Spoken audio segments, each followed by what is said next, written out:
What is the meaning of the word fundamentalist? The concept of jihad. Who are terrorists?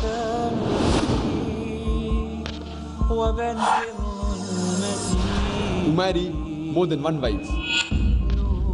They are labeled as terrorists, fundamentalists, who spread the religion with the sword.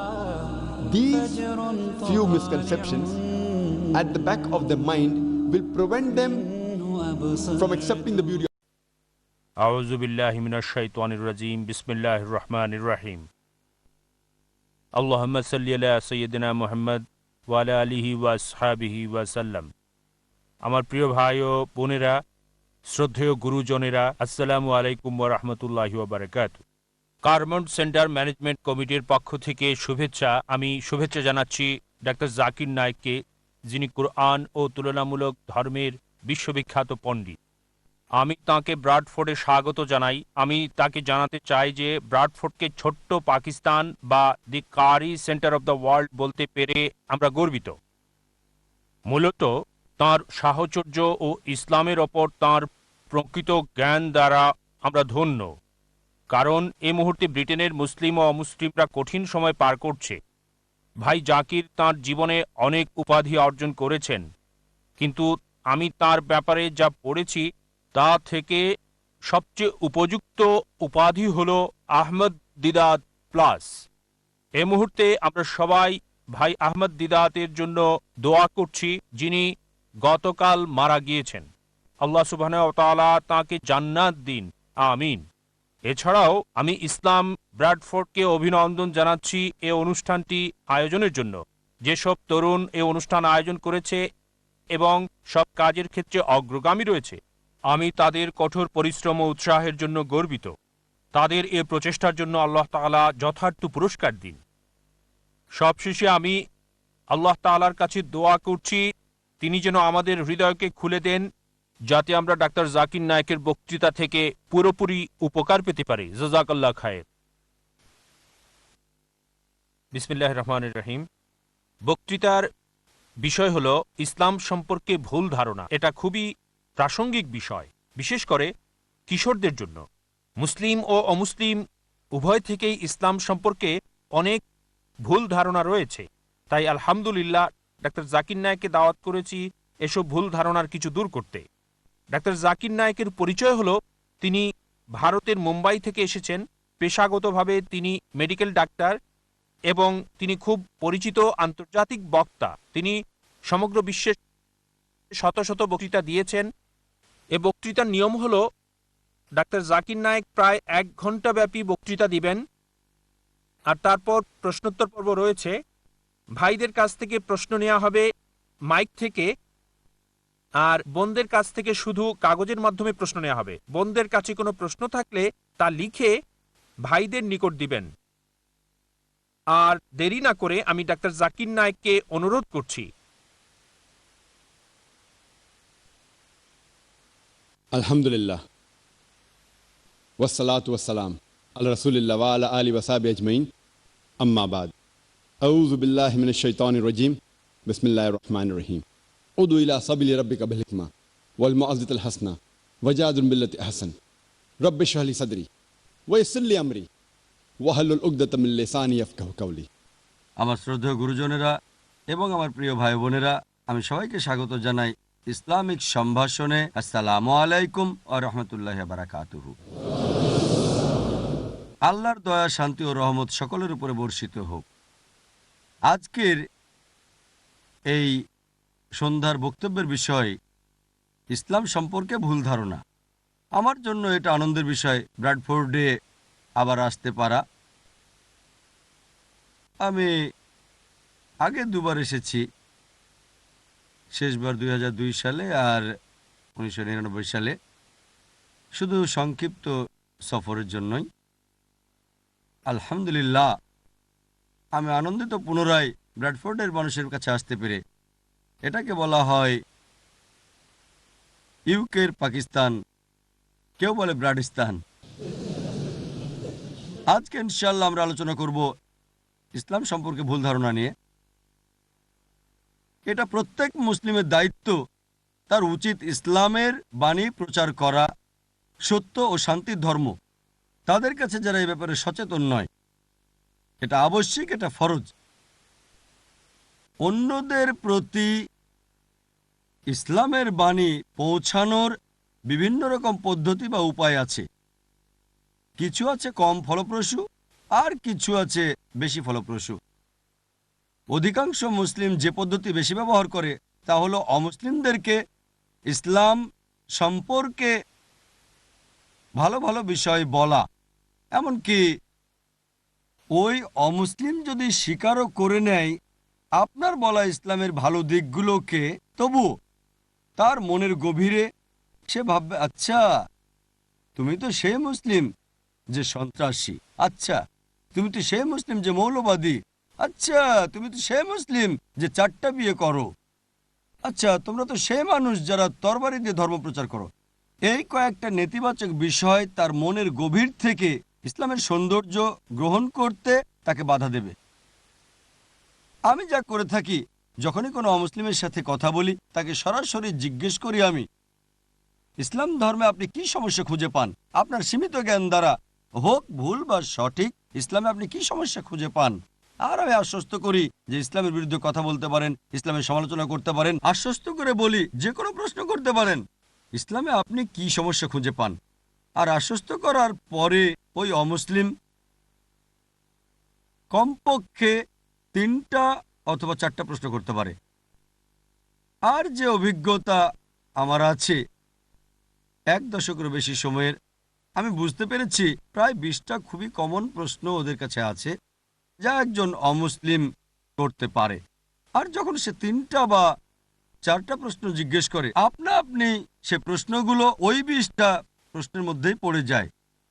তাই মুসলিমরা যদি মুখস্থ করে এই 20টা সাধারণ প্রশ্নের উত্তর, মুখস্থ করে কোরআন এবং হাদিস থেকে ও অমুসলিমদের ধর্মগ্রন্থের উদ্ধৃতি এবং যুক্তি ও বিজ্ঞানের প্রমাণ সহ জেনে রাখেন, তখন আপনি ওই অমুসলিমকে যদি ইসলাম ধর্ম গ্রহণ করাতে নাও পারেন, আপনি কমপক্ষে ইসলামের বিরুদ্ধে ওই অমুসলিমের যে বিদ্বেষ আছে তা দূর করতে পারবেন। কিভাবে এই 20টা সাধারণ প্রশ্ন এসেছে একজন অমুসলিমের মনে, মিডিয়া কিভাবে ইসলামকে উপস্থাপন করে, মূলত তার উপরই এটা নির্ভর করে। আর বর্তমানে আমরা দেখি যে আন্তর্জাতিক প্রচার মাধ্যমে ইসলামের বিরুদ্ধে মারাত্মক প্রচারণা চলছে। আন্তর্জাতিক মিডিয়া ইসলামের বিরুদ্ধে মানুষের মাঝে ভুল ও মিথ্যা তথ্যের বিস্ফোরণ ঘটাচ্ছে। যখন আমরা পড়ি আন্তর্জাতিক সংবাদপত্র, আন্তর্জাতিক ম্যাগাজিন, শুনি আন্তর্জাতিক রেডিও সম্প্রচার, অথবা দেখি আন্তর্জাতিক স্যাটেলাইট চ্যানেল, আমরা দেখি যে তারা ইসলাম সম্পর্কে ভুল ও মিথ্যা তথ্য দিয়েই যাচ্ছে। এটা প্রত্যেক মুসলিমের দায়িত্ব যে আমরা এইসব ভুল ধারণা দূর করে দেব। মিডিয়ায় ইসলামকে উপস্থাপনের উপর ভিত্তি করে এই 20টা প্রশ্নের সমষ্টি পরিবর্তিত হবে। কয়েক দশক আগে এই 20টা প্রশ্নের সমষ্টি ভিন্ন রকম ছিল, হয়তোবা কয়েক দশক পরে এটাও পরিবর্তিত হয়ে যাবে। মিডিয়া কিভাবে ইসলামকে উপস্থাপন করছে তার উপর ভিত্তি করে এই 20টা প্রশ্নের সমষ্টি পরিবর্তিত হতে থাকে। আর আলহামদুলিল্লাহ, আমি ভ্রমণ করেছি বিশ্বের বিভিন্ন প্রান্তে, হোক তা USA, Canada, UK, Singapore, Malaysia, Saudi Arab, Bharat. এই 20টা প্রশ্ন একই রকম, হয়তো একটা বা দুটো অতিরিক্ত প্রশ্ন থাকতে পারে এলাকার পারিপার্শ্বিকতার উপর ভিত্তি করে, কিন্তু বাকি 20টা প্রশ্ন একই রকম। সময়ের অভাবে সবগুলোর হয়তো উত্তর এখানে দেওয়া সম্ভব হবে না, তবে আমি কমপক্ষে অর্ধেক দেওয়ার চেষ্টা করব ইনশাল্লাহ। যা হোক, ওয়েবসাইটে দেখতে পারেন www.irf.net। আমি একটা বই লিখেছি, অমুসলিমদের জিজ্ঞাসিত সাধারণ প্রশ্নের উত্তর। বর্তমানে অমুসলিমদের জিজ্ঞাসিত ইসলাম সম্পর্কে সবচেয়ে বড় ভুল ধারণা, বিশেষ করে 9/11-এর পরে, যে মুসলিমরা হচ্ছে মৌলবাদী, চরমপন্থী, তারা সন্ত্রাসী। আমার মূল বইয়ে যেটা আমি 9/11-এর আগে লিখেছি, এটা 4 ও 5 নম্বরে ছিল, কিন্তু এখন এটা তালিকার শীর্ষে। মুসলিমদের মৌলবাদী বলা হয়। আসলে এই মৌলবাদী শব্দটার অর্থ কি? আবিধানিক অর্থে মৌলবাদী হলো সেই ব্যক্তি যে একটা নির্দিষ্ট বিষয় অথবা ক্ষেত্রের মূল নীতিকে কঠোরভাবে অনুসরণ করে। যেমন ধরেন, যদি কোনো গণিতবিদ ভালো গণিতবিদ হতে চান তাহলে তাকে জানতে হবে, বুঝতে হবে এবং অনুশীলন করতে হবে গণিতের মূল সূত্রের। যদি না গণিতের ক্ষেত্রে তিনি মৌলবাদী হন, ভালো গণিতবিদ হতে পারবেন না। একজন ভালো বিজ্ঞানী হতে চাইলে তাকে জানতে হবে, বুঝতে হবে এবং অনুশীলন করতে হবে বিজ্ঞানের মূল সূত্রের। যদি না সে বিজ্ঞানের ক্ষেত্রে মৌলবাদী হয়, ভালো বিজ্ঞানী হতে পারবে না। আপনি সব মৌলবাদীর চিত্র একই তুলি দিয়ে আঁকতে পারেন না যে সবাই ভালো অথবা সবাই মন্দ। ব্যক্তিটি কোন ক্ষেত্রে মৌলবাদী তার উপর ভিত্তি করে আপনাকে শ্রেণীবিন্যাস করতে হবে। একটা উদাহরণ, যদি একজন মৌলবাদী ডাকাত থাকে যার পেশা হচ্ছে ডাকাতি, সে সমাজের জন্য ক্ষতিকর। অপরদিকে যদি একজন মৌলবাদী ডাক্তার থাকে যে হাজারো মানুষের জীবন বাঁচায়, সে সমাজের জন্য কল্যাণকর। আপনি সব মৌলবাদীর চিত্র একই তুলি দিয়ে আঁকতে পারেন না যে সবাই ভালো অথবা সবাই মন্দ। ব্যক্তিটি কোন ক্ষেত্রে মৌলবাদী তার উপর ভিত্তি করে আপনাকে শ্রেণীবিন্যাস করতে হবে। আমার ব্যাপারটা হচ্ছে, মৌলবাদী মুসলিম হিসেবে আমি গর্ববোধ করি, কারণ আমি জানি, অনুসরণ করি এবং চেষ্টা করি ইসলামের মূল নীতিগুলো মেনে চলতে। আর আমি জানি যে ইসলামে এমন কোনো মূলনীতি নেই যা বিশ্ব মানবতার বিরুদ্ধে। হয়তো ইসলামের কিছু মূলনীতি থাকতে পারে যা কোনো অমুসলিমের কাছে মানবতা বিরুদ্ধ মনে হতে পারে, কিন্তু আমরা যখন তাদের কাছে পটভূমি ব্যাখ্যা করি যে ইসলামে কেন এইসব মূলনীতি আছে, কারণ এবং এর পেছনের যুক্তি আর পরিসংখ্যান দেখায়, এমন কোনো মানুষ নেই যে নিরপেক্ষ যে ইসলামের মাত্র একটা মূলনীতি দেখাতে পারে যা মানবতা বিরুদ্ধ। এ কারণে আমি বলি আমি গর্বিত একজন মৌলবাদী মুসলিম হতে পেরে। যদি ওয়েবস্টার ডিকশনারি পড়েন, এটা বলে মৌলবাদ শব্দটা প্রথম ব্যবহৃত হয়েছিল বিংশ শতাব্দীর গোড়ার দিকের প্রোটেস্ট্যান্ট খ্রিস্টানদের একটা দলকে বোঝাতে। প্রোটেস্ট্যান্ট খ্রিস্টানদের এই দলটা খ্রিস্টান গির্জার বিরোধিতা করেছিল। খ্রিস্টান গির্জাগুলো বিশ্বাস করত যে বাইবেলের কথাগুলো স্রষ্টার বাণী। আমেরিকার এই প্রোটেস্ট্যান্ট দলটা বলতো যে শুধু বাইবেলের বাণী স্রষ্টার পক্ষ থেকে নয়, বরং বাইবেলের প্রত্যেকটা শব্দ, প্রত্যেকটা অক্ষর স্রষ্টার পক্ষ থেকে। যদি কেউ প্রমাণ করতে পারে যে বাইবেল স্রষ্টার বাণী, মৌলবাদের এই আন্দোলনটা একটা ভালো আন্দোলন। অপরদিকে কেউ যদি প্রমাণ করতে পারে যে বাইবেল স্রষ্টার বাণী নয়, তাহলে সেটা ভালো আন্দোলন নয়। কিন্তু এই মৌলবাদ নামক শব্দটা প্রথমে আমেরিকার প্রোটেস্ট্যান্টদের বোঝাতে ব্যবহার করা হতো। অক্সফোর্ড ডিকশনারিতে দেখলে এটা বলে যে মৌলবাদী হচ্ছে এমন এক ব্যক্তি যে কোনো ধর্মের মূল নীতিগুলো কঠোরভাবে মেনে চলে। কিন্তু অক্সফোর্ড ডিকশনারির নতুন সংস্করণে দেখা যায় যে তারা কিছুটা পরিবর্তন করেছে। বলছে মৌলবাদী হলো এমন এক ব্যক্তি যে কোনো ধর্মের প্রধান নীতিগুলো কঠোরভাবে মেনে চলে, বিশেষ করে ইসলাম। নতুন সংস্করণে ইসলাম শব্দটা যুক্ত করা হয়েছে। যখন আপনি কোনো মুসলিমের কথা ভাববেন, তাকে হতে হবে মৌলবাদী, চরমপন্থী। আমি মানুষকে বলি চরমপন্থী হতে পারে আমি গর্বিত। আমি অতি দয়ালু, অতি ক্ষমাশীল, অতি ন্যায়নিষ্ঠ, আমি অতি সৎ। সমস্যা কোথায়? আমি অতি দয়ালু, অতি সৎ হলে, ন্যায়নিষ্ঠ হলে চরমপন্থী মুসলিম।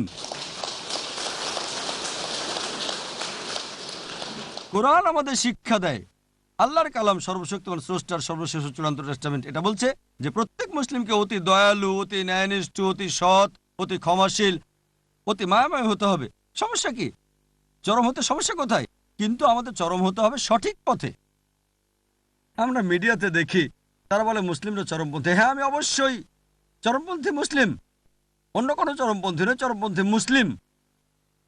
কোরআন বলছে সূরা নিসা অধ্যায় 4 আয়াত 171, লা তাগলু ফি দীনিকুম, দিনের ব্যাপারে বাড়াবাড়ি করো না। বাড়াবাড়ি করা সেটা ভুল, কিন্তু সঠিক পথে যদি চরমপন্থী হওয়া যায় সেটা মানবতার কল্যাণের জন্যই।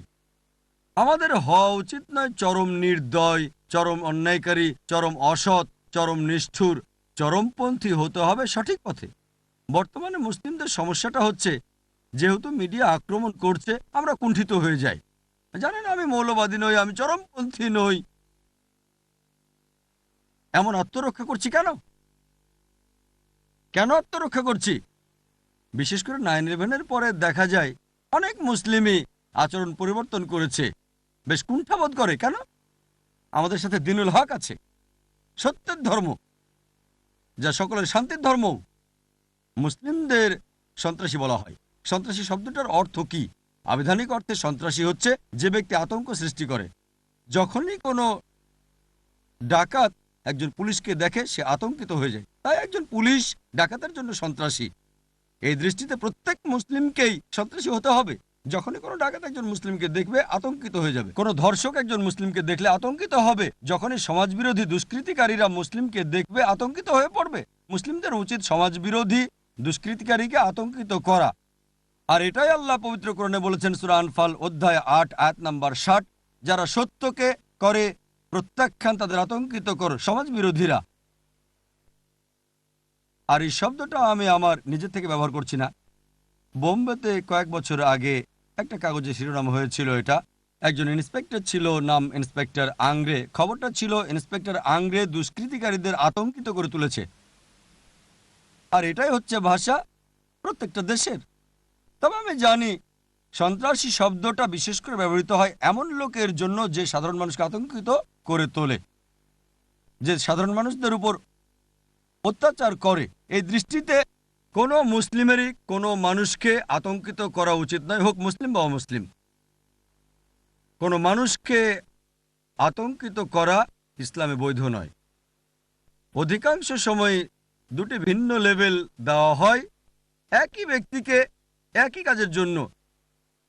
যেমন ধরেন ভারত, যে দেশ থেকে আমি এসেছি, 60 বা 70 বছর আগের কথা, ব্রিটিশ সরকার ভারত শাসন করত। ব্রিটিশ সরকার, অনেক ভারতীয়রা স্বাধীনতার জন্য যুদ্ধ করেছিল। সেই সময় এই লোকগুলোকে ব্রিটিশ সরকার সন্ত্রাসী বলেছিল, কিন্তু সাধারণ ভারতীয়রা তাদের বলি মুক্তিযোদ্ধা, দেশপ্রেমিক।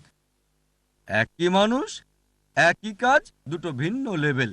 যদি আপনারা ব্রিটিশ সরকারের সাথে একমত হন যে ভারত শাসন করার অধিকার তাদের আছে, তাহলে এই লোকগুলোকে বলবেন সন্ত্রাসী। কিন্তু সাধারণ ভারতীয়দের সাথে একমত হলে যে ব্রিটিশরা ভারতে এসেছিল ব্যবসা করার জন্য, আমাদের শাসন করার কোনো অধিকারই তাদের নেই, তাহলে এদের বলবেন মুক্তিযোদ্ধা, বলবেন দেশপ্রেমিক। একই ব্যক্তি, একই কাজ, কিন্তু দুটো ভিন্ন লেভেল। আর এরকম উদাহরণ আপনি মানুষের ইতিহাস থেকে অনেক দিতে পারেন। যেমন আমেরিকার বিপ্লব সম্পর্কে আপনারা জানেন, 18 শতকে ঘটেছিল। 1775 সালে তারা স্বাধীন হয়। বেঞ্জামিন ফ্রাঙ্কলিন ও জর্জ ওয়াশিংটন ব্রিটিশ সরকার দ্বারা সন্ত্রাসী আখ্যায়িত হয়েছিল, কিন্তু এই দুই ব্যক্তি, বেঞ্জামিন ফ্রাঙ্কলিন ও জর্জ ওয়াশিংটনকে সাধারণ মার্কিনীরা বলেছিল বীর, মুক্তিযোদ্ধা, দেশপ্রেমিক। একই ব্যক্তি, একই কাজ, কিন্তু দুটো ভিন্ন লেভেল। পরবর্তীতে এই প্রধান সন্ত্রাসী জর্জ ওয়াশিংটন আমেরিকার প্রেসিডেন্ট হলেন। ভেবে দেখেন, একজন সন্ত্রাসী পরিণত হলেন বর্তমান বিশ্বের অন্যতম এক দেশের প্রেসিডেন্ট, আমেরিকার। তিনি স্থাপন করলেন এক দৃষ্টান্ত। পরবর্তীতে সকল প্রেসিডেন্টের জন্য, বর্তমানের জর্জ বুশের জন্য, তাদের হিরোকে জর্জ ওয়াশিংটন। এদেশের সরকার তাকে বলেছিল সন্ত্রাসী। সব প্রেসিডেন্টই জর্জ ওয়াশিংটনকে অনুসরণ করে, যে ছিল একজন সন্ত্রাসী। আর বর্তমানে আমরা দেখছি এই দুই দেশ খুবই ঘনিষ্ঠ বন্ধু। চিন্তা করেন, এজন্য কোনো ব্যক্তিকে কোনো লেভেল দেওয়ার আগে প্রথমে খুঁজে বের করতে হবে কোন কারণে, কোন উদ্দেশ্যে লোকটা সংগ্রাম করছে। নেলসন ম্যান্ডেলার উদাহরণ দেই। দক্ষিণ আফ্রিকা স্বাধীন হওয়ার আগে বর্ণবৈষম্যের সরকার ছিল সেখানে। তারা ম্যান্ডেলাকে সন্ত্রাসী বলেছিল, গ্রেপ্তার করেছিল, কারারুদ্ধ করে রবেন দ্বীপে 25 বছরের বেশি রেখেছিল। পরবর্তীতে মুক্ত করে দেওয়া হয় এবং নতুন দক্ষিণ আফ্রিকার প্রেসিডেন্ট হলেন। শান্তিতে নোবেল পুরস্কারও তিনি পেলেন। দেখেন, একজন সন্ত্রাসী শান্তিতে নোবেল পুরস্কার পাচ্ছেন। সেজন্য কোনো কিছুর সাথে একমত হতে হলে প্রথমে সেটা পরীক্ষা করতে হবে। যেমন কোরআনে আল্লাহ বলেন সূরা হুজুরাত অধ্যায় 49 আয়াত 6, যখনই তোমরা কোনো খবর পাও অন্যকে বলার আগে সেটা পরীক্ষা করো। তথ্যটা পরীক্ষা করেন, কেন লোকটাকে এমন বলা হচ্ছে, এটা কি সত্য, এটা কি সঠিক? সঠিক হতে পারে, আবার নাও হতে পারে। আমি বলছি না যাদের সন্ত্রাসী বলা হয় তারা সবাই ভালো মানুষ, ভালো হতেও পারে, খারাপ হতে পারে। তারা আসলে সন্ত্রাসী যারা নিরপরাধ মানুষকে আতঙ্কিত করেছে। কিন্তু কোনো তথ্যের সাথে একমত হওয়ার আগে প্রথমে পরীক্ষা করতে হবে তথ্যটা সঠিক নাকি বেঠিক। আর এটা প্রত্যেক মানুষের দায়িত্ব, হোক মুসলিম বা অমুসলিম। দ্বিতীয়ত, ইসলাম সম্পর্কে যে বড় ভুল ধারণা আছে তা হচ্ছে জিহাদ শব্দটার ব্যাপারে। এটা শুধু অমুসলিমদের মধ্যেই নয়, এমনকি এই ধারণাটা রয়েছে মুসলিমদের মধ্যেও। মুসলিম অমুসলিম উভয়ই মনে করে যে কোনো যুদ্ধ যে কোনো কারণে যে কোনো মুসলিম করলে, হোক তা ব্যক্তিগত স্বার্থ, হোক সম্পত্তির জন্য, অথবা হোক এলাকার জন্য, অথবা ভাষার জন্য, তাকেই বলা হয় জিহাদ। যে কোনো যুদ্ধ যে কোনো কারণে যে কোনো মুসলিম করলে, হোক ব্যক্তিগত স্বার্থ, সম্পত্তি, সুনাম, এলাকা, সেটা আসলে জিহাদ না। জিহাদ এসেছে আরবি শব্দ জাহাদা থেকে, যার মানে চেষ্টা করা, যার মানে সংগ্রাম করা। ইসলামের দৃষ্টিতে এর মানে চেষ্টা ও সংগ্রাম করা কারো নিজের মন্দ প্রবৃত্তির বিরুদ্ধে। জিহাদের আরও একটা মানে সমাজের উন্নতির জন্য চেষ্টা সংগ্রাম করা। জিহাদের আরও মানে যুদ্ধক্ষেত্রে প্রতিরোধ করতে চেষ্টা ও সংগ্রাম করা। জিহাদ অত্যাচারের বিরুদ্ধে প্রতিরোধকেও বোঝায়। জিহাদের মূল অর্থ হচ্ছে চেষ্টা ও সংগ্রাম করা। যেমন ধরেন, যদি কোনো ছাত্র পরীক্ষায় পাশের জন্য চেষ্টা সংগ্রাম করে থাকে, আরবিতে আমরা বলি সে জিহাদ করছে। সুতরাং জিহাদের মূল অর্থ চেষ্টা সংগ্রাম করা। অধিকাংশ মানুষের, মুসলিম বা অমুসলিম যাই হোক না কেন, উভয়েরই একটা ভুল ধারণা আছে যে জিহাদ হচ্ছে ইসলামের যুদ্ধ, শুধু মুসলিমরাই এটা করতে পারে। কোরআনে অনেক আয়াত আছে যা বলছে যে অমুসলিমরাও জিহাদ করে। কোরআনে আল্লাহ বলেন সূরা লুকমান অধ্যায় নম্বর 31 আয়াত নম্বর 14, আমি মানুষকে তার বাবা মার প্রতি সদয় হওয়ার নির্দেশ দিয়েছি। তার মা তাকে কষ্টের পর কষ্ট সহ্য করে গর্ভে ধারণ করে থাকে। এটা বলছে সকল মানুষকে বাবা মার প্রতি সদয় হতে হবে, বিশেষ করে মায়ের প্রতি। এর পরের আয়াতেই সূরা লুকমান অধ্যায় নম্বর 31 আয়াত নম্বর 15, কিন্তু যদি তোমার বাবা মা জিহাদ করে, চেষ্টা ও সংগ্রাম করে, আল্লাহ সুবহানাহু ওয়া তাআলার সাথে অন্য কাউকে অংশীদার করতে যে বিষয়ে তোমার কোনো জ্ঞান নেই, তাদের কথা মানবে না, তবে তাদের সাথে সদয় ও সৎভাবে বসবাস করো। এখানে কোরআন বলছে যখন অমুসলিম বাবা মা সন্তানকে জোর করে শিরক করতে, অর্থাৎ সর্বশক্তিমান স্রষ্টা আল্লাহ সুবহানাহু ওয়া তাআলা ব্যতীত অন্যের ইবাদত করতে, তাদের মান্য করবে না, তবুও তাদের সাথে সদয় ও সৎভাবে বসবাস করো। আয়াত নম্বর 8, বাবা মার প্রতি সদয় ব্যবহার করতে মানুষকে নির্দেশ দিয়েছি। কিন্তু যদি তোমার বাবা মা জিহাদ করে, চেষ্টা ও সংগ্রাম করে আল্লাহ সুবহানাহু ওয়া তাআলা ব্যতীত অন্য কারো ইবাদত করতে, তখন তাদের মান্য করবে না, তবে তাদের সাথে সদয় ও সৎভাবে বসবাস করো। কোরআন বলছে সূরা নিসা অধ্যায় নম্বর 4 আয়াত নম্বর 76, বিশ্বাসীরা আল্লাহ সুবহানাহু ওয়া তাআলার পথে যুদ্ধ করে আর অবিশ্বাসীরা শয়তানের পথে যুদ্ধ করে থাকে। এখানে কোরআন জিহাদ ফি সাবিলিল্লাহর কথা বলছে, যেটা সঠিক। অন্যটা জিহাদ ফি সাবিলিশ শয়তান। শয়তানের পথে যুদ্ধ করাকে জিহাদ ফি সাবিলিশ শয়তান বলা হয়। বিভিন্ন প্রকারের জিহাদ আছে, কিন্তু শুধু জিহাদ বলা হলে এটা নিশ্চিতভাবে অধিকাংশ ক্ষেত্রে জিহাদ ফি সাবিলিল্লাহ, নির্দিষ্ট করা না হলে। অন্যথায় এটা বোঝা যায়, যখন কোনো মুসলিম জিহাদ শব্দটা ব্যবহার করে বোঝা যায় এটা জিহাদ ফি সাবিলিল্লাহ, যদি না প্রসঙ্গ অনুযায়ী এটাকে নির্দিষ্ট করা হয়। জিহাদ শব্দটা সম্পর্কে আরেকটা ভুল ধারণা হচ্ছে শুধু অমুসলিমরাই নয়, বরং তথাকথিত মুসলিম পণ্ডিতরাও এটাকে ভাষান্তর করে থাকে পবিত্র যুদ্ধ। এই পবিত্র যুদ্ধ শব্দটা ব্যবহৃত হয়েছিল ক্রুসেডদের বোঝাতে। খ্রিস্টানরা ধর্মের নামে হাজারো নিরপরাধ মানুষকে হত্যা করেছিল, তাদের ওই যুদ্ধকে পবিত্র যুদ্ধ বলা হতো। বর্তমানে এই শব্দটা দিয়ে বোঝায় জিহাদ। যখন কোনো প্রাচ্যবিদ ব্যবহার করেন জিহাদকে পবিত্র যুদ্ধ, দুর্ভাগ্যবশত কিছু তথাকথিত মুসলিম পণ্ডিত জিহাদকে পবিত্র যুদ্ধরূপে ভাষান্তর করে থাকেন। আরবিতে পবিত্র যুদ্ধ শব্দটা হলো হারবুম মুকাদ্দাসা। এই হারবুম মুকাদ্দাসা কোরআনের কোথাও পাওয়া যাবে না, এমনকি রাসূল সাল্লাল্লাহু সাল্লামের হাদিসেও এটা কোথাও পাওয়া যায় না। জিহাদের মূল অর্থ হচ্ছে চেষ্টা ও সংগ্রাম করা। আমরা কি করব? আমাদের কুপ্রবৃত্তির বিরুদ্ধে চেষ্টা ও সংগ্রাম করব। আমরা চেষ্টা ও সংগ্রাম করে যাব আল্লাহ সুবহানাহু ওয়া তাআলার পথে। আমাদের চেষ্টা ও সংগ্রাম করা উচিত কোরআনে আল্লাহর নির্দেশনা অনুসরণ করতে। আর আমার মতে দাওয়া হচ্ছে বর্তমানে জিহাদের একটা গুরুত্বপূর্ণ ক্ষেত্র। ইসলামের বাণী পৌঁছে দেয়া তাদের কাছে যাদের এ ব্যাপারে কোনো জ্ঞান নেই। তৃতীয়ত, ইসলামের ব্যাপারে যে ভুল ধারণা বর্তমানে, তাহলে ইসলাম তরবারির দ্বারা প্রচারিত হয়েছিল। ইসলাম এসেছে আরবি শব্দ সালাম থেকে, যার অর্থ শান্তি। এটা আমরা আরবি শব্দ সিলম থেকেও উদ্ভূত, যার অর্থ নিজের ইচ্ছাকে আল্লাহর কাছে সমর্পণ করা। সংক্ষেপে ইসলাম মানে সর্বশক্তিমান স্রষ্টার কাছে নিজের ইচ্ছাকে সমর্পণ করে শান্তি অর্জন করা। ইসলাম তরবারির মাধ্যমে প্রচারিত হয়েছিল, এটাকে ভাষান্তর করলে তরবারির দ্বারা শান্তি প্রচার হয়েছিল।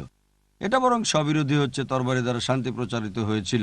যদি ভালো করে দেখেন, বিশ্বের প্রত্যেকটা দেশেই পুলিশ বিভাগ আছে। এই পুলিশ মাঝে মধ্যে শক্তি প্রয়োগ করে থাকে সমাজ বিরোধী দুষ্কৃতিকারীদের বিরুদ্ধে দেশে শান্তি বজায় রাখার জন্য। এই পুলিশ বাহিনীর দায়িত্ব হচ্ছে সমাজবিরোধী দুষ্কৃতিকারীর বিরুদ্ধে শক্তি প্রয়োগ করা, দেশে যেন শান্তি বিরাজ করে। একইভাবে ইসলামও এটা শান্তির ধর্ম, এমন ধর্ম যা শান্তি প্রচার করে। কিন্তু সর্বশেষ উপায় হিসেবে যদি কোনো সমাজবিরোধী দুষ্কৃতিকারী থাকে যারা দেশে অরাজকতা করতে চেষ্টা করে, যদি দেশের ক্ষতি করতে চায়, তবে শান্তি বজায় রাখতে সর্বশেষ উপায় হিসেবে শক্তি প্রয়োগ করা যেতে পারে। আর তরবারি দ্বারা ইসলাম প্রচারিত হয়েছিল, এই অভিযোগের উত্তরটা ডি লেসি ওলেরি নামে একজন বিখ্যাত ঐতিহাসিক খুব সুন্দরভাবে দিয়েছেন। তার বইয়ে ইসলাম এট দ্য ক্রস রোড ৮ম পৃষ্ঠায় তিনি লিখেছেন, ইতিহাসে এটা প্রমাণ করে যে উগ্র মুসলিমরা সমগ্র বিশ্বব্যাপী তরবারির জোরে ইসলাম চাপিয়ে দিয়েছে। এটা অন্যতম একটা আষাঢ়ে গল্প, উদ্ভট ও অবাস্তব কাহিনী, যা বিশ্বাসযোগ্য নয়।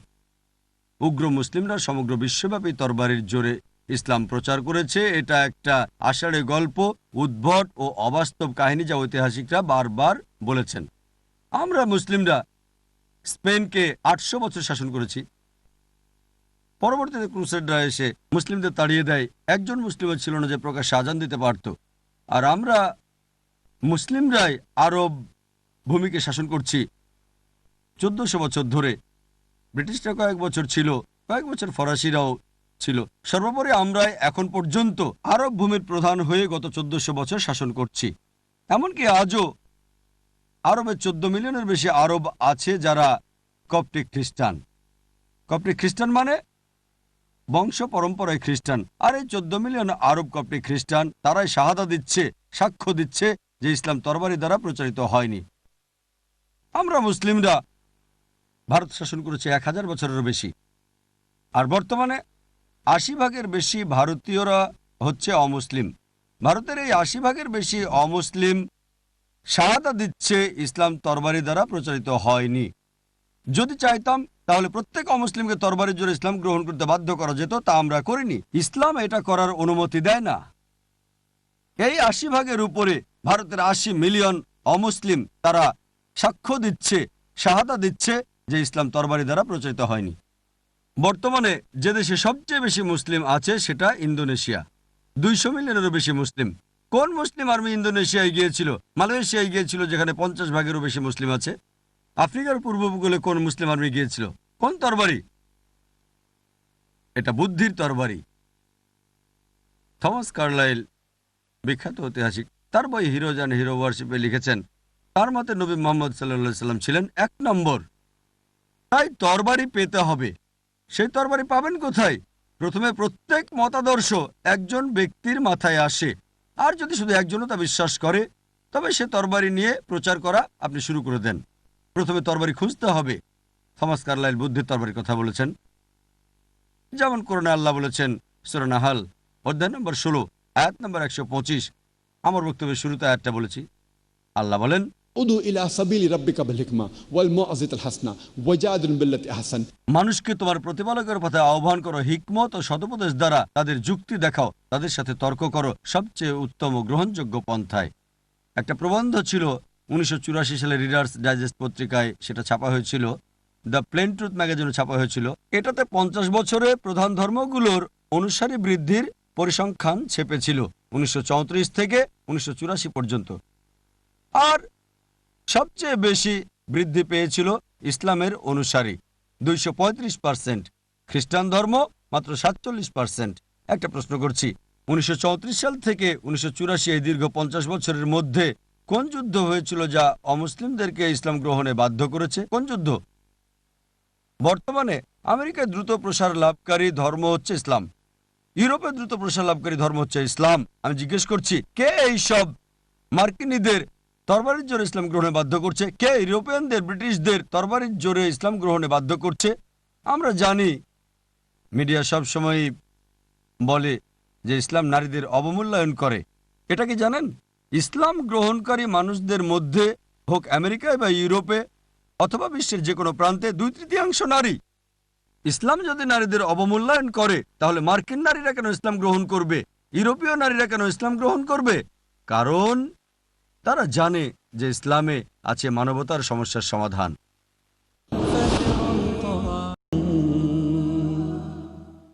আর মিডিয়া যাই করুক, আমি কোরআনের আয়াতে বিশ্বাস করি যেখানে আল্লাহ বলেন সূরা ইমরান অধ্যায় নম্বর 3 আয়াত নম্বর 54, মাকরু মাকরাল্লাহ ওয়াল্লাহু খায়রুল মাকিরিন। তারা চক্রান্ত করেছিল, আল্লাহ কৌশল করেছিলেন, নিশ্চয়ই আল্লাহ কৌশলীদের শ্রেষ্ঠ। সালমান রুশদি, সে এই দেশের নাগরিক, জন্ম আমার শহরে বোম্বেতে, পরে এই দেশের নাগরিক। ইসলামের বিরুদ্ধে সে লিখেছিল স্যাটানিক ভার্সেস, আমাদের নবীজির বিরুদ্ধে। কর্মটা খারাপ, প্রতিবাদ করতে হবে। ফলাফল স্যাটানিক ভার্সেস কি তা অনেক অমুসলিমই জানতে চেয়েছে। তারা কোরআন পড়েছে এবং তাদের অনেকে ইসলাম গ্রহণ করেছে। উদ্দেশ্য ছিল খারাপ, কর্মটা ছিল খারাপ, কিন্তু ফলাফল ওয়াল্লাহু খায়রুল মাকিরিন, আল্লাহ কৌশলদের শ্রেষ্ঠ।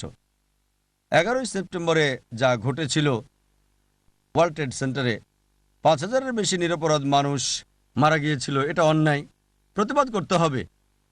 মিডিয়া ঝুঁকে পড়েছিল মুসলিমদের বিরুদ্ধে, সন্ত্রাসের বিরুদ্ধে যুদ্ধ। আপনারা জানেন না যে এটা কি ধর্ম। ইউএসএতে বিক্রির শীর্ষে উঠেছে কোরআন। এক রিপোর্ট অনুযায়ী 9 মাস থেকে 10 মাসের মধ্যে 34,000-এর বেশি মার্কিন ইসলাম গ্রহণ করেছে। ইউ100 তথ্য অনুযায়ী 10 মাসের মধ্যে ইউরোপে 22,000 ইউরোপিয়ান ইসলাম গ্রহণ করেছে। সাধারণত এটা উল্টো হওয়ার কথা ছিল, দাওয়া কমে যেত। আলহামদুলিল্লাহ, মিডিয়া যতই ইসলামকে দমন করতে, ক্ষতি করতে চাইছে, আলহামদুলিল্লাহ তাদের চক্রান্ত নস্যাৎ হচ্ছে। আলহামদুলিল্লাহ, মুসলিমদের কণ্ঠিত হওয়া উচিত নয়। উচিত সত্য প্রকাশ করা, সত্যে অবিচল থাকা। আমাদের উচিত শান্তির ধর্ম প্রচার করা। আল্লাহ প্রতিজ্ঞা করেছেন সব মিলিয়ে 3টারও বেশি জায়গায়। আল্লাহ বলেন সূরা সাফ অধ্যায় 61 আয়াত নম্বর 9, সূরা তাওবা অধ্যায় 9 আয়াত নম্বর 33, হুয়াল্লাযী আরসালা রাসূলাহু বিল হুদা ওয়াদ-দীনিল হক লিইয়ুযহিরাহু আলা দীনি কুল্লিহি ওয়ালাউ কারিহাল মুশরিকুন। আল্লাহ তার রাসূলকে পাঠিয়েছেন হেদায়াত ও সত্য ধর্ম সহকারে, যাতে করে সকল ধর্মের উপরে এটা বিজয়ী হয়, সকল মতবাদের উপরে, সকল জীবন বিধানের উপরে, যদিও মুশরিকরা তা অপছন্দ করে। আল্লাহ এটা আবারও বলেছেন সূরা ফাতাহ অধ্যায় নম্বর 48 আয়াত নম্বর 28, হুয়াল্লাযী আরসালা রাসূলাহু বিল হুদা ওয়াদ-দীনিল হক লিইয়ুযহিরাহু আলা দীনি কুল্লিহি ওয়া কাফা বিল্লাহি শাহীদা। আল্লাহ তার রাসূলকে পাঠিয়েছেন হিদায়াত ও সত্য ধর্ম সহকারে, যাতে করে সকল ধর্মের উপরে এটা বিজয়ী হতে পারে, সকল মতবাদের উপরে। আল্লাহ নিজেই তা যথেষ্ট। দিনকে বিজয়ী করতে আল্লাহর আপনাকে আমাকে দরকার নেই, আমরা তো আগাছা মাত্র। আল্লাহর আপনাকে আমাকে কোনো দরকার নেই, আল্লাহ নিজে যথেষ্ট। আমাদেরকে আল্লাহর কোনো দরকার নেই। তার রাসূলের রেখে যাওয়া কাজ করতে আল্লাহ শুধু আমাদের সুযোগ দিয়েছেন। আপনারা কি মনে করেন যদি ইসলামের কথা না বলেন তাহলে ইসলাম প্রচার হবে না? যদি মনে করেন ইসলাম প্রচার হচ্ছে কারণ আমরা দাওয়া দিচ্ছি, এজন্য আমরা মুসলিমরা দায়িত্ব পালন করছি না, যা কিছু হচ্ছে আল্লাহ করছেন, এক্ষেত্রে আমাদের কোনো ক্রেডিট নেই, কোনো ক্রেডিট নেই। আমার মতে আমরা ইসলামের বাণী প্রচার করছি না, আমরা সত্য বলতে মুখ খুলতে ভয় পাই। তাই এই আয়াতগুলোতে আল্লাহ বলেছেন আপনাকে আমাকে ছাড়াই এই দিন বিজয়ী হবে। আমরা তো আগাছা মাত্র, তিনি আমাদের সুযোগ দিচ্ছেন রাসূলের কাজ করতে এবং রাসূলের পুরস্কার পেতে। আর ডক্টর অ্যাডাম পিয়ারসনের উদ্ধৃতি দিয়ে আমি এই ভুল ধারণাটার উত্তর শেষ করব। ডক্টর অ্যাডাম পিয়ারসন বলেছেন মানুষ ভয় পায় যে একদিন পারমাণবিক বোমা চলে যাবে আরবদের হাতে। তারা এটা বুঝতে পারে না যে এই বোম পড়ে গেছে সেই দিন যেদিন আমাদের নবী মুহাম্মদ সাল্লাল্লাহু আলাইহি ওয়াসাল্লাম জন্মগ্রহণ করেছিলেন।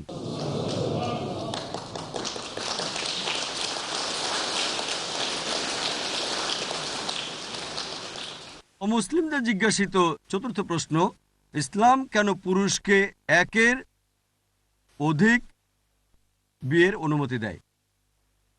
11 সেপ্টেম্বরের আগে 1 নম্বর প্রশ্ন ছিল এটা, এখন তালিকার নিচে নেমে গেছে 4 নম্বর প্রশ্ন। তবুও আছে এটা শীর্ষ 20-এর মধ্যেই। এই পৃথিবীর বুকে কোরআন একমাত্র ধর্মীয় গ্রন্থ যেটা বলছে মাত্র একটা বিয়ে করো, আর কোনো ধর্মগ্রন্থ নেই, হোক Old Testament, New Testament, Bible, Mahabharata, Ramayana, Bhagavad Gita, Quran ছাড়া এই পৃথিবীতে আর কোনো ধর্মগ্রন্থ নেই যা বলে একটা বিয়ে করো। যদি হিন্দু ধর্মগ্রন্থ পড়েন রামায়ণ, রামের বাবা রাজা দশরথ, তার একের বেশি স্ত্রী ছিল। যদি মহাভারত পড়েন শ্রীকৃষ্ণ, তার কতজন স্ত্রী ছিল? 4, 10, 1000, তার 16,108 জন স্ত্রী ছিল।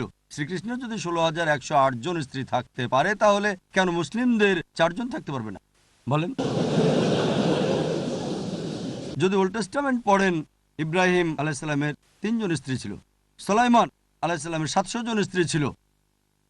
ইহুদি ও খ্রিস্টান ধর্মগ্রন্থ অনুযায়ী আপনি যত ইচ্ছা তত নারীকে বিয়ে করতে পারেন, কোনো সীমা নেই। 10, 20, 1000, 10,000 কোনো সীমা নেই।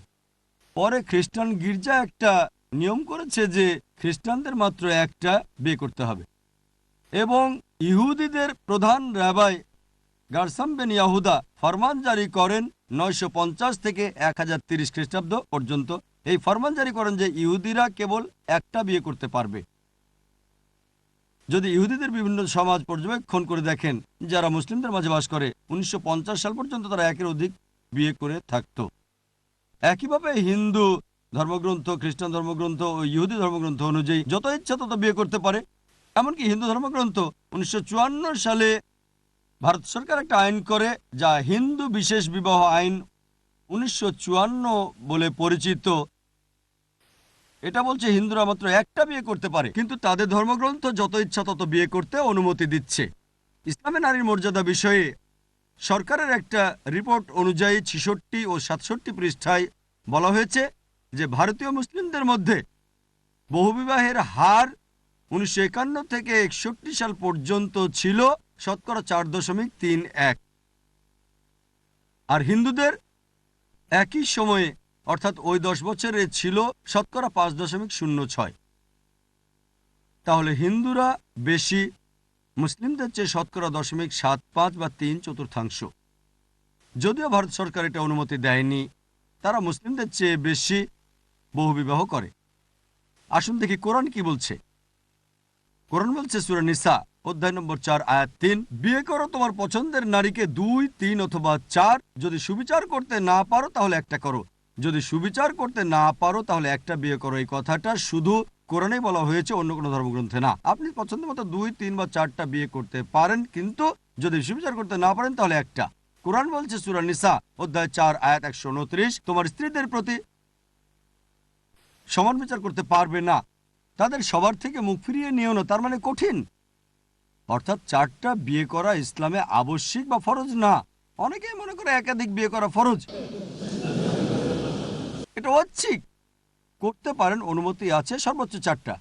কিন্তু যদি একাধিক বিয়ে করেন আর সমান বিচার করতে না পারেন, সমস্যায় পড়ে যাবেন। ইসলাম কেন মানুষকে একের অধিক বিয়ে করতে অনুমতি দিয়েছে, আসুন আমরা এটা বিশ্লেষণ করে দেখি।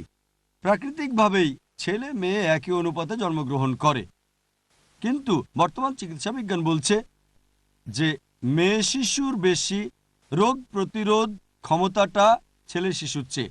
এই কারণে মেয়ে শিশুর তুলনায় ছেলে শিশুর মৃত্যুর হার বেশি। যে কোনো শিশু বিশেষজ্ঞই সাক্ষ্য দেবে এটা। চিকিৎসা বিজ্ঞানের দৃষ্টিতে ছেলে শিশুর তুলনায় মেয়ে শিশু বাঁচে বেশি। তারা ছেলে শিশুর চেয়ে বেশি রোগ প্রতিরোধ করতে পারে।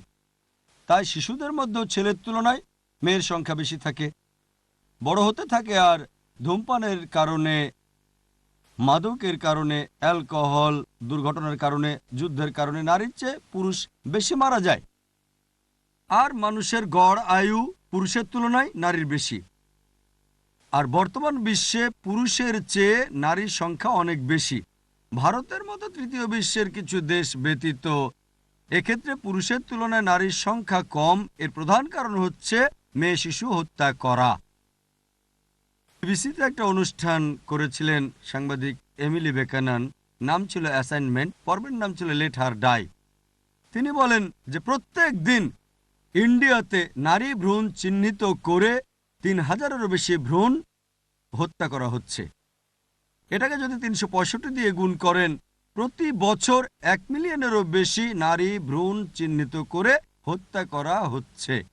তামিলনাড়ুর সরকারি হাসপাতালের একটা রিপোর্ট অনুযায়ী নারী শিশুদের প্রতি ৫ জনে ৪ জনকে হত্যা করা হচ্ছে। আমরা যদি নারী ভ্রূণ হত্যা বা নারী শিশু হত্যার মতো নিকৃষ্ট কাজটা বন্ধ করতে পারি, এমনকি ভারতেও কয়েক দশকের মধ্যেই পুরুষের চেয়ে নারীর সংখ্যা বেড়ে যাবে। শুধু নিউ ইয়র্কেই পুরুষের চেয়ে নারীর সংখ্যা ১ মিলিয়নেরও বেশি। যুক্তরাষ্ট্রে পুরুষের চেয়ে নারীর সংখ্যা ৭.৮ মিলিয়নের বেশি। শুধু ইউকেতে, আপনাদের এই দেশে পুরুষের চেয়ে নারীর সংখ্যা ৪ মিলিয়নেরও বেশি। শুধু জার্মানিতে পুরুষের চেয়ে নারীর সংখ্যা ৫ মিলিয়ন বেশি। শুধু রাশিয়াতে পুরুষের চেয়ে নারীর সংখ্যা ৯ মিলিয়নেরও বেশি। আর একমাত্র আল্লাহ ভালো জানেন পুরো বিশ্বে পুরুষের তুলনায় নারীর সংখ্যা কত বেশি। ধরেন অমুসলিমদের সাথে আমি একমত হলাম, একজন পুরুষ একজন নারীকে বিয়ে করবে। আর আমার বোন আমেরিকাতে বাস করছে অথবা ব্রিটেনে বাস করছে, ইউকেতে, এবং বাজারের অবস্থা খুবই মন্দা। অথবা ধরেন আপনি এখানে বাস করছেন, আর বাজার যদি মন্দা থাকে, আপনার বোন এখানে আছে আর বাজার মন্দা, প্রত্যেক পুরুষ একজন করে স্ত্রী পেয়ে গেছে, তারপরও এই দেশে ৪ মিলিয়ন নারী থাকবে যারা জীবনসঙ্গী খুঁজে পাবে না। এখন আমার বোনের জন্য উপায় থাকবে, আলহামদুলিল্লাহ সে ভারতে বাস করছে, এখানে বাস করছে না, এটা শুধু একটা উদাহরণ দিচ্ছি। যদি সে এখানে বাস করে ইউকেতে, আর বাজার যদি মন্দা থাকে, অথবা আপনার বোন এখানে আর বাজার মন্দা, আর প্রত্যেক পুরুষ একজন স্ত্রী পেয়ে গেছে, তখন তার জন্য যে উপায় থাকবে তা হচ্ছে হয় সে এমন পুরুষকে বিয়ে করবে যার স্ত্রী আছে, অথবা জনগণের সম্পত্তি। জনগণের সম্পত্তি, ভাই জাকির, এমন কটু শব্দ! আমি বলি এর চেয়ে ভালো শব্দ ব্যবহার আমি করতে পারি না। এর চেয়ে ভালো শব্দ আমার জানা নেই। মানুষ আমাকে বলে জনগণের সম্পত্তি বলতে কি বোঝান? আমি বলি এটাই সবচেয়ে ভালো শব্দ যা আমি ব্যবহার করতে পারি। এর চেয়ে ভালো শব্দ আমি ব্যবহার করতে পারি না। জীবন সঙ্গীর সাথে সংসার করার আগে একজন পুরুষের গড়ে ৮ জন ভিন্ন ভিন্ন যৌন সঙ্গী থাকে। একজনের সাথে সংসার করার আগে কারো থাকে ৩, কারো ৪, কারো ৫, কারো ১০, কারো ২০ জন। কিন্তু একজনের সাথে সংসার করার পরে কতজন থাকে তা উল্লেখ নেই। কিন্তু একজন স্থায়ী জীবন সঙ্গীর সাথে সংসার করার আগে ৮ জন ভিন্ন ভিন্ন যৌন সঙ্গী থাকে। পশ্চিমা দেশগুলোতে, এমনকি এখানেও, এমনকি আমেরিকাতেও উপপত্নী থাকে ৫, ১০, ২০, কোনো সমস্যা নেই। কিন্তু একের অধিক বৈধ স্ত্রী থাকা চলবে না তাদের। যখন কোনো নারী কারো উপপত্নী হয়, তার অধিকার থাকে না, অসম্মানিত হয়, সুবিধাবঞ্চিত থাকে। কিন্তু ইসলামে নারী যখন দ্বিতীয় স্ত্রী হয় তার সমান অধিকার থাকে, সে সম্মান পায়, সুযোগ সুবিধা পায়। আর এটাই হচ্ছে প্রকৃত বাস্তবতা। বহুবিবাহ, পুরুষ একাধিক বিয়ের অনুমতি পেয়েছে মূলত দুজনের জন্যই। এটা নারীর সতীত্ব রক্ষার জন্য করা হয়েছে। আর আমি আপনাদের সাথে একমত যে কোনো নারী সাধারণ পরিস্থিতিতে স্বামীকে ভাগাভাগি করতে রাজি হবে না। আমাদের বুঝতে হবে। আসেন এ ব্যাপারে একমত হই। সাধারণ পরিস্থিতিতে কোনো নারী স্বামীকে ভাগাভাগি করতে রাজি হবে না। কিন্তু ইসলামী শরিয়া বলছে বড় ক্ষতি থেকে বাঁচতে ছোট ক্ষতি মেনে নাও। একজন প্রকৃত মুসলিমা, প্রকৃত মুসলিম নারী যে এটা জানে, সেই ছোট ক্ষতি মেনে নেবে, অর্থাৎ স্বামীকে ভাগাভাগি করা। বড় ক্ষতি থেকে বাঁচতে, অর্থাৎ অন্য মুসলিমা বোনের জনগণের সম্পত্তি হওয়া। তাই ছোট ক্ষতিটা মানবে বড় ক্ষতি থেকে বাঁচতে। আমাদের বুঝতে হবে কোনো নারী স্বামীকে ভাগাভাগি করতে চাইবে না, কিন্তু একজন ভালো মুসলিমা ছোট ক্ষতিটা অবশ্যই মেনে নেবে বড় ক্ষতি থেকে বাঁচতে। পরবর্তী প্রশ্ন হচ্ছে প্রশ্ন নাম্বার 5, ইসলাম যদি একজন পুরুষকে একের অধিক স্ত্রী রাখার অনুমতি দেয়, কেন নারীকে একের অধিক স্বামী রাখার অনুমতি দেয় না?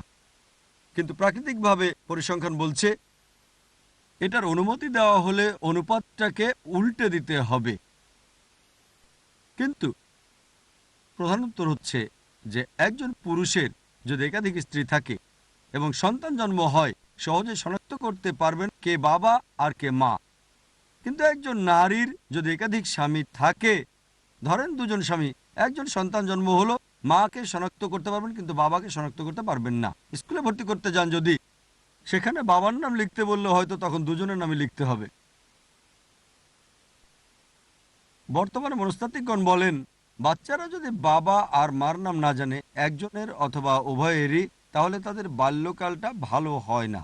এ কারণে আপনারা দেখবেন যে পতিতাদের সন্তানের বাল্যকালটা খুবই খারাপ। মেডিকেল ডাক্তার হিসেবে আমি জানি যে প্রযুক্তির উন্নতি হয়েছে, ডিএনএ পরীক্ষা আছে, যার মাধ্যমে খুব সম্ভাবনা আছে, আমি যতদূর জানি, বাবা মাকে শনাক্ত করা যায়। কিন্তু এটা সম্প্রতি আবিষ্কৃত হয়েছে। যদি বলেন যে এটা 100% সঠিক, কিন্তু ইসলামের অনুমতি নেই, এটাই একমাত্র কারণ নয়, আরও বহু কারণ আছে। যেমন ধরেন নারীর তুলনায় পুরুষের বহুগামিতার প্রকৃতি জোরালো।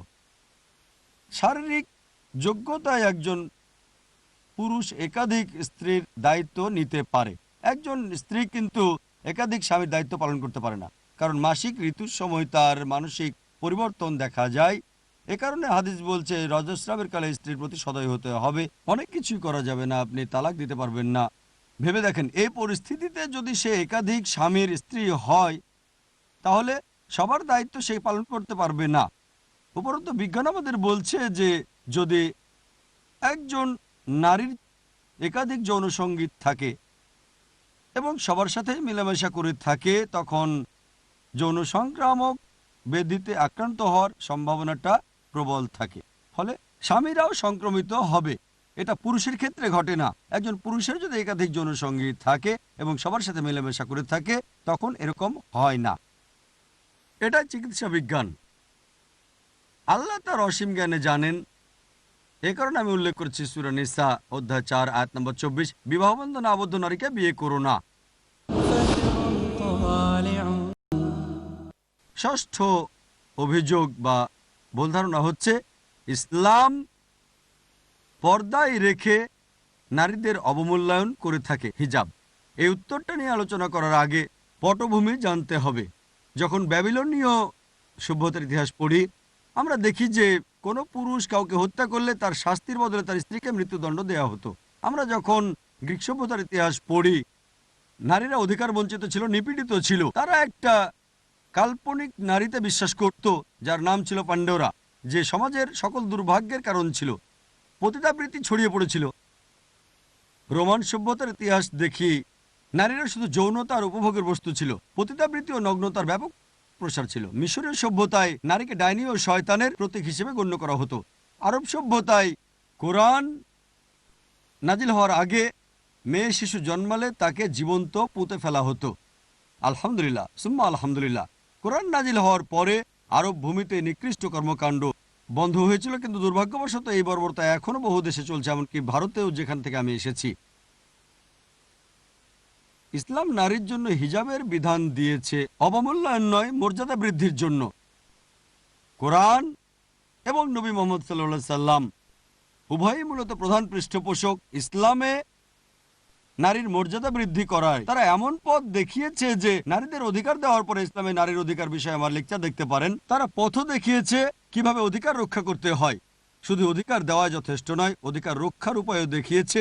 আর হিজাব নারীর মর্যাদাকে সুরক্ষিত করে।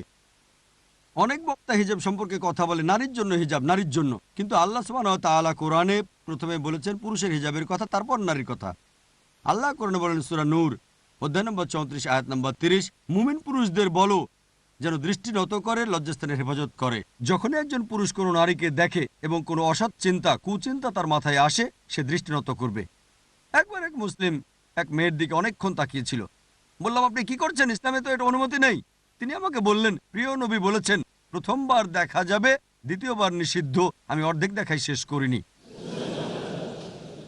যখন নবী বলেছেন প্রথমবার দেখা যাবে, দ্বিতীয়বার নিষিদ্ধ, তিনি কি বুঝিয়েছেন? তার মানে এই না যে আপনি নারীর দিকে 10 মিনিট ধরে পলক না ফেলে তাকিয়ে থাকবেন আর বলবেন এখনো দেখা আমি শেষ করিনি। রাসূল বুঝিয়েছেন অনিচ্ছাকৃতভাবে যদি কোনো নারীর দিকে চোখ পড়ে যায়, তার সৌন্দর্য উপভোগ করতে আর তাকাবেন না। কোরআনের পরবর্তী আয়াত সূরা নূর অধ্যায় 24 আয়াত 31 নারীর হিজাবের কথা বলছে। কোরআনে আল্লাহ বলেন, মুমিন নারীদের বলো সে যেন দৃষ্টিনত আর লজ্জাস্থানের হেফাজত করে, সৌন্দর্য প্রকাশ না করে, মুখ আর হাতের কবজি বাঁধে এবং মাথার কাপড় দিয়ে ঘাড় ও বুক ঢাকে। এদের ছাড়া যেন সৌন্দর্য প্রকাশ না করে তার স্বামী, বাবা, পুত্র এবং অন্যান্য মাহারাম বা ঘনিষ্ঠ আত্মীয় যাদের সে বিয়ে করতে পারবে না। কোরআন ও সহিহ হাদিসের হিজাবের এই 6টা শর্ত আছে। প্রথম শর্ত হচ্ছে পুরুষের নাভি থেকে হাঁটু পর্যন্ত আর নারীর পুরো শরীর ঢাকতে হবে, শুধু যেটুকু দেখা যাবে তা মুখমণ্ডল আর হাতের কবজি পর্যন্ত। বাকি 5টা নারী পুরুষ উভয়ের জন্য একই রকম। দ্বিতীয়ত, পোশাক এত আঁটোসাঁটো হবে না যা দেহের আকৃতি বোঝা যায়। তৃতীয়ত, কাপড় এমন স্বচ্ছ হবে না যাতে ভেতরটা দেখা যায়। চতুর্থ, কাপড় এত জাঁকজমকপূর্ণ হবে না যা বিপরীত লিঙ্গকে আকৃষ্ট করে। পঞ্চম, বিপরীত লিঙ্গের পোশাকের মতো এটা হবে না, অবিশ্বাসীদের পোশাকের মতো হবে না। এটা 6 নাম্বার। মূলত হিজাবের এই 6টা শর্ত, এগুলোই প্রধান শর্ত, তবে এগুলোই পূর্ণাঙ্গ হিজাব নয়। পূর্ণাঙ্গ হিজাবের মধ্যে আছে নারীর কথা বলার ধরন, হাঁটার ধরন, নারীর চিন্তা, আচরণের বৈশিষ্ট্য, অথবা পুরুষের কথা বলার ধরন, পুরুষের চিন্তা, পুরুষের আচরণের বৈশিষ্ট্য। আছে অন্তরের হিজাব, চোখের হিজাব, চিন্তার হিজাব। এই সব কিছু মিলেই পূর্ণাঙ্গ একটা হিজাব। আর আমাদের প্রিয় নবী মুহাম্মদ সাল্লাল্লাহু আলাইহি ওয়াসাল্লাম বলেছেন, এটার উল্লেখ আছে সূরা আহজাব অধ্যায় নম্বর 33 আয়াত নম্বর 59, হে নবী, বলুন আপনার স্ত্রী ও কন্যাদের এবং বিশ্বাসী নারীদের তারা যখন বাইরে যায় যেন চাদর পরে, এতে করে তাদেরকে চেনা সহজ হবে, ফলে তাদেরকে উত্ত্যক্ত করা হবে না। কোরআন বলছে নারীদের জন্য হিজাবের বিধান দেওয়া হয়েছে যেন তাদের উৎপীড়ন থেকে রক্ষা করা হয়। একটা উদাহরণ দিচ্ছি। ধরেন একেবারে একই রকম জমজ 2 বোন, দুজন অপূর্ব সুন্দরী, সমান সুন্দরী, ব্র্যাডফোর্ডের রাস্তা দিয়ে হেঁটে যাচ্ছে। তাদের মধ্যে একজন পরেছে ইসলামী হিজাব, সম্পূর্ণ দেহ আবৃত, শুধু কবজি পর্যন্ত হাত আর মুখমণ্ডল খোলা। অন্যজন পরেছে পশ্চিমাদের পোশাক, মিনিস্কার্টস বা শর্টস, আর দুজনে ব্র্যাডফোর্ডের রাস্তা দিয়ে হেঁটে যাচ্ছে। আর সামনের মোড়ে এক বখাটে ওত পেতে বসে আছে মেয়েদের উত্ত্যক্ত করার জন্য। আমি জানতে চাই কোন মেয়েকে উত্ত্যক্ত করবে সে? যে মেয়ে ইসলামী হিজাব পরেছে তাকে, নাকি যে পশ্চিমা পোশাক পরেছে তাকে উত্ত্যক্ত করবে? কাকে উত্ত্যক্ত করবে? কোন মেয়েকে? স্বভাবতই যে পশ্চিমা পোশাক পরেছে তাকে। কোরআন সঠিক কথা বলেছে যে নারীর জন্য হিজাবের বিধান দেওয়া হয়েছে যা তাকে উৎপীড়ন থেকে রক্ষা করে। এরপর ইসলামিক শরিয়া বলছে যদি কেউ ধর্ষণ করে তার শাস্তি মৃত্যুদণ্ড। অমুসলিমরা বলে মৃত্যুদণ্ড? এই বিজ্ঞান ও প্রযুক্তির যুগে ইসলাম বর্বর ধর্ম, জীবনের এখানে কোনো মূল্যই নেই। কিন্তু আমি যখন প্রশ্ন করি, এই প্রশ্নটা হাজারো অমুসলিমকে আমি করেছি যে স্রষ্টা না করুক কেউ আপনার মাকে ধর্ষণ করলো, আর আপনি বিচারকের আসনে বসে আপনার সামনে ধর্ষককে হাজির করা হয়েছে, আপনি তাকে কি শাস্তি দিবেন? বিশ্বাস করেন তাদের 100 ভাগই বলেছে যে তাকে মৃত্যুদণ্ড দেব। কেউ কেউ বলেছে তাকে নির্যাতন করে মেরে ফেলবো আমরা। তাহলে কেন এই দ্বিমুখী নীতি?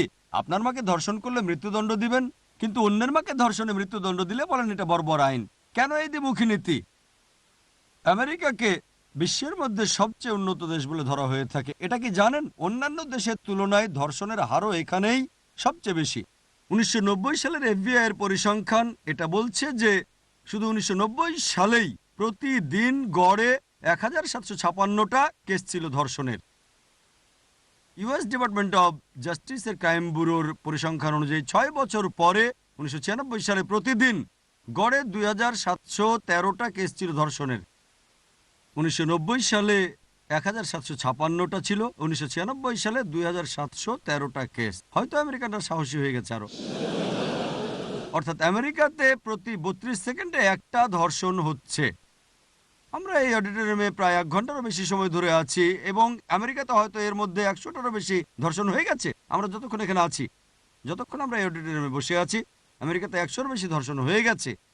আমি আপনাদের প্রশ্ন করি, আমরা যদি আমেরিকাতে ইসলামী শরিয়া চালু করি, যখন একজন পুরুষ কোনো নারীকে দেখে, যদি কোনো কুচিন্তা কুভাবনা তার মাথায় আসে, সে দৃষ্টি নিচু করবে। মেয়েরা পুরো আবৃত থাকবে, পুরো শরীর ঢাকবে, মুখমণ্ডল ও কবজি পর্যন্ত হাত বাঁধে। এরপরে যদি কোনো পুরুষ কোনো নারীকে ধর্ষণ করে, তার বড় শাস্তি হলো মৃত্যুদণ্ড। আমি আপনাদের প্রশ্ন করি, আমেরিকায় ধর্ষণের হার বাড়বে না কমবে? একই থাকবে নাকি কমবে? কমবে না বাড়বে? কমবে। এটাই স্বাভাবিক। শরিয়া আইন প্রয়োগের সাথে সাথে ফল পাবেন আপনারা।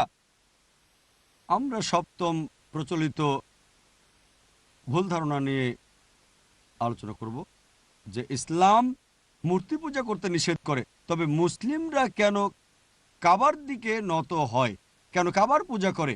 কাবা হচ্ছে একটা পাথর, সারা বিশ্বে যার পূজা করা হয়। সপ্তম ভুল ধারণা। কোরআনে আল্লাহ বলেন সূরা বাকারা অধ্যায় নম্বর 2 আয়াত নম্বর 144 যে তোমরা যেখানে থাকো না কেন পবিত্র মসজিদের দিকে মুখ ফেরাও, কাবার দিকে মুখ করো।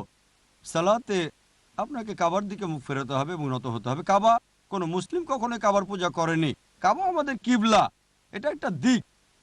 আমরা মুসলিমরা একতায় বিশ্বাস করি। যেমন ধরেন, যদি এখানে সালাত আদায় করতে চাই, কেউ বলবে উত্তর দিকে মুখ করি, কেউ দক্ষিণে, কেউ পূর্ব দিকে, কেউ পশ্চিমে। কোন দিকে মুখ করবো আমরা? একতার জন্য সারা বিশ্বব্যাপী সকল মানুষ একদিকে মুখ করে, অর্থাৎ কাবার দিকে। এটা একতার জন্য। যদি উত্তরে বাস করেন, দক্ষিণে মুখ করতে হবে। দক্ষিণে থাকলে উত্তরে মুখ করতে হবে। পূর্ব দিকে থাকলে পশ্চিমে, আর পশ্চিম দিকে থাকলে পূর্ব দিকে। আর মুসলিমরাই প্রথম যারা 1154 সালে এঁকেছিল পৃথিবীর মানচিত্র। আল ইদ্রিসি হলেন প্রথম ব্যক্তি যিনি পৃথিবীর মানচিত্র এঁকেছেন। আরও অনেকে এই মানচিত্র এঁকেছিল। আলহামদুলিল্লাহ, কাবা ছিল কেন্দ্রে। পরবর্তীতে পশ্চিমারা এসে মানচিত্রটা ঘুরিয়ে দিল উত্তর মেরু উপরে আর দক্ষিণ মেরুর নিচে। তবুও আলহামদুলিল্লাহ কাবা কেন্দ্রেই আছে। মুসলিমরা যখন হজ করতে বা উমরা করতে যায়, আমরা তাওয়াফ করি, কাবার চতুর্দিকে প্রদক্ষিণ করি। কেন এটা করি? আমরা এটা করি কারণ আল্লাহ সুবহানাহু ওয়া তাআলার আদেশ।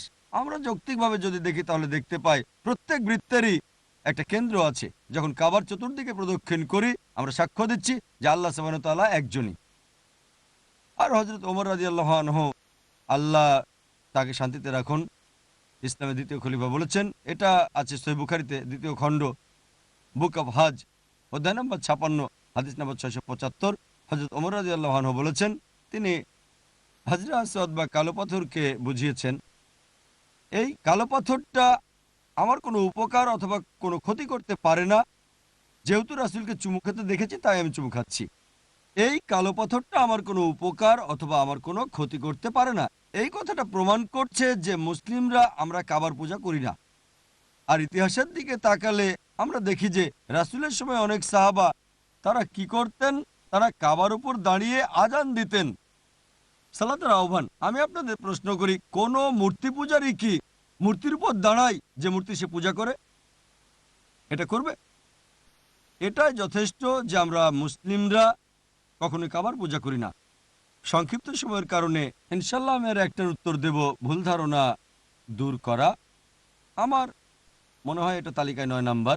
অনেক অমুসলিম বলে যে ইসলাম ধর্মটা হচ্ছে সবার জন্য, সমগ্র মানবতার জন্য। তাহলে ইসলাম কেন অমুসলিমদের মক্কা ও মদিনায় প্রবেশে বাধা দেয় পবিত্র শহরগুলোতে? উত্তর হচ্ছে প্রত্যেক দেশেরই ক্যান্টনমেন্ট এলাকা আছে। আপনারা এটা সবাই জানেন। আপনি ওই দেশের নাগরিক হওয়া সত্ত্বেও নিষিদ্ধ এলাকায় প্রবেশের অনুমতি আপনার নেই, অর্থাৎ ক্যান্টনমেন্ট এলাকায়। আমি ভারতের নাগরিক, কিন্তু ক্যান্টনমেন্টে আমি প্রবেশ করতে পারি না। যদিও বলি আমি ভারতের নাগরিক, তারা বলবেন না, শুধুমাত্র যারা দেশের প্রতিরক্ষার কাজে নিয়োজিত আছে, মিলিটারিতে যুক্ত, কেবল তারাই এখানে প্রবেশ করতে পারে। একইভাবে মক্কা ও মদিনা দুটো পবিত্র নগরী, ইসলামের ক্যান্টনমেন্ট এলাকা। শুধুমাত্র যেসব মানুষ ইসলামের জন্য বাঁচতে ও মরতে ইচ্ছুক, কেবল তারাই অনুমতিপ্রাপ্ত। তাছাড়া যে দেশে আপনি যাবেন আপনার ভিসা লাগবে, আর ভিসা পেতে হলে দেশের শর্ত পূরণ করতে হবে। শর্ত পূরণ না করলে ভিসা হবে না। যেমন ধরেন, কয়েক বছর আগে আমি যখন সিঙ্গাপুরে যাই, ইমিগ্রেশন ফর্মে উল্লেখ ছিল যে মাদক চোরাকারবারির মৃত্যুদণ্ড। যদি মাদক সহকারে ধরা পড়েন শাস্তি মৃত্যুদণ্ড। বলতে পারি না যে মৃত্যুদণ্ড তো বর্বর আইন, নিয়ম মানবেন না তো প্রবেশ করবেন না। ওই দেশে প্রবেশ করতে নিয়ম মানতেই হবে। আমেরিকায় প্রবেশ করতে গেলে কিছু প্রশ্নের উত্তর দিতে হবে। 9/11-এর পরে এটা আরও কঠিন হয়েছে। তা যদি শর্ত পূরণ না করেন ভিসা পাবেন না। একইভাবে মক্কা ও মদিনায় প্রবেশ করতে মক্কা ও মদিনার ভিসা হচ্ছে শুধু আপনার ঠোঁটে দিয়ে বলা লা ইলাহা ইল্লাল্লাহ মুহাম্মাদুর রাসূলুল্লাহ, আল্লাহ ব্যতীত কোনো ইলা নেই এবং মুহাম্মদ সাল্লাল্লাহু আলাইহি সাল্লাম আল্লাহর রাসূল। আপনি যদি এটা বলেন তবে ভিসা পাবেন। এখানে সময় কম। ইনশাল্লাহ আপনারা যদি অন্যান্য প্রচলিত ভুল ধারণা জানতে চান ওয়েবসাইটে দেখতে পারেন www.irf.net। আমি সাধারণত প্রশ্নোত্তর পর্বে অংশগ্রহণ করতে পছন্দ করি, যা আমার খুবই পছন্দের। মতের আদান প্রদানই বেশি ভালো। অবশ্যই এই লেকচারও প্রশ্নোত্তরের ভিত্তিতে ছিল। ইনশাল্লাহ আমরা উন্মুক্ত প্রশ্নোত্তর পর্ব পাবো। আমি কোরআনের একটা আয়াতের উদ্ধৃতি দিয়ে শেষ করছি। সূরা ইসরা অধ্যায় নম্বর 17 আয়াত নম্বর 81 বলা হয়েছে, ওয়াকুল জাল হক ওয়া যাকাল বাতিল ইন্নাল বাতিলা কানা যাহুকা। সত্যের আগমন হলে মিথ্যা বিলুপ্ত হয়ে যায়, কারণ মিথ্যা তো বিলুপ্ত হবারই জন্য। ও আখির দাওয়ানা আলহামদুলিল্লাহি রাব্বিল আলামিন।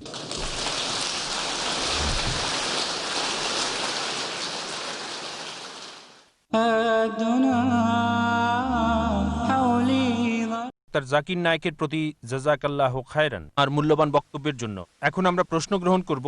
সামনে একটি মাইক আছে। কোনো ভাই প্রশ্ন করতে আগ্রহী হলে দয়া করে লাইনে দাঁড়ান। মনে রাখতে হবে নিয়ম হলো প্রশ্ন হতে হবে সংক্ষিপ্ত এবং প্রাসঙ্গিক, বক্তৃতা হলে চলবে না। বোনদের থেকেও প্রশ্ন আছে, তাই প্রশ্ন পালাক্রমে হবে। ভাইদের মধ্য থেকে কেউ প্রশ্ন করতে চাইলে দয়া করে সামনে লাইনে দাঁড়ান। অমুসলিমরা প্রশ্ন করার ক্ষেত্রে অগ্রাধিকার পাবেন। কোনো অমুসলিম থাকলে তারা প্রশ্ন করতে অগ্রাধিকার পাবেন। চিরকুটের চেয়ে মাইক্রোফোন থেকে প্রশ্ন আমি বেশি পছন্দ করি। বোনেরা চিরকুটে প্রশ্ন লিখতে পারেন। ভাইদের জন্য চিরকুটের চেয়ে মাইকে আমার পছন্দ। আমি চিরকুটের পক্ষে নই, কারণ চিরকুটের কথা বললে শত শত জন এসে অভিযোগ করে যে আমার উত্তর দেননি কেন। আমাদের এই পর্বটা উন্মুক্ত। এখানে লাইনে দাঁড়ান। যিনি মাইক্রোফোনে প্রথম আসবেন ইনশাল্লাহ তিনি সুযোগ পাবেন। ইসলাম ও তুলনামূলক ধর্ম বিষয়ে প্রশ্ন করেন অথবা ইসলাম সম্পর্কে ভুল ধারণা, এটাতে আমার বিশেষত্ব। আর কোনো অমুসলিম থাকলে মাইক্রোফোনের সামনে আসতে অনুরোধ করছি। তাদেরকে আমরা আগে সুযোগ দিতে চাই। কোনো অমুসলিমের কোনো প্রশ্ন, কোনো ব্যাখ্যা বা কোনো সমালোচনা থাকলে সমস্যা নেই, আমি দায়িত্ব নিতে পারি, আমার বয়স কম এখনো। কোনো অমুসলিমের কোনো প্রশ্ন থাকলে, কোনো ব্যাখ্যা, কোনো জিজ্ঞাসা, এমনকি সমালোচনাও, আর ইসলামের কোনো বিষয়ে দ্বিমত থাকলে এটাই সুযোগ আপনাদের। নিরাপদ থাকবেন আমি নিশ্চয়তা দিচ্ছি। যে কোনো প্রশ্ন করতে পারেন। কোনো অমুসলিম প্রশ্ন করতে চাইলে মাইক্রোফোনে আমি প্রথমে অমুসলিমকে পছন্দ করি। কোনো ব্যাখ্যা, যারা প্রশ্ন করতে চান তারা একটা লাইনে দাঁড়ান, তাহলে প্রশ্নকারীদের সংখ্যাটা অনুমান করতে পারবো। আপনারা মাঝখান থেকে এখানে এসে লাইনে দাঁড়াতে পারেন। হ্যাঁ ভাই। আসসালামু আলাইকুম। ওয়ালাইকুম আসসালাম। আমার নাম আকবর সিদ্দিক এবং আমি ধর্মান্তরিত। আর আমি আপনাকে প্রশ্ন করতে চাই যে আল্লাহ সুবহানাহু ওয়া তাআলা সূরা জুমারে বলেন, সূরা জুমার তিনি বলেন যে ইন্নাল্লাহা ওয়া মালাইকাতাহু ইউসাল্লু আলান নবী, যে আল্লাহ সুবহানাহু ওয়া তাআলা ও তার ফেরেশতারা হযরত মুহাম্মদ মুস্তাফা সাল্লাল্লাহু আলাইহি ওয়াসাল্লামের উপর দরুদ ও সালাম প্রেরণ করেন। আল্লাহ সুবহানাহু ওয়া তাআলার দৃষ্টিতে মুহাম্মদ মুস্তাফা সাল্লাল্লাহু আলাইহি ওয়াসাল্লামের প্রকৃতি কেমন? ভাই প্রশ্ন করলেন, কোরআনের একটা উদ্ধৃতি দিলেন আর বললেন সূরা জুমার থেকে। আমার যদি ভুল না হয় এটা সূরা আহজাব অধ্যায় নম্বর 33 আয়াত নম্বর 56, যে আমাদের সালাম পাঠাতে হবে ফেরেশতা এবং আমাদের সবাইকে মুহাম্মদ সাল্লাল্লাহু আলাইহি ওয়াসাল্লামের উপর সালাম পাঠাতে হবে। ভাই আপনি প্রশ্ন করলেন যে নবী মুহাম্মদ সাল্লাল্লাহু আলাইহি ওয়াসাল্লামের প্রকৃতি কেমন ছিল।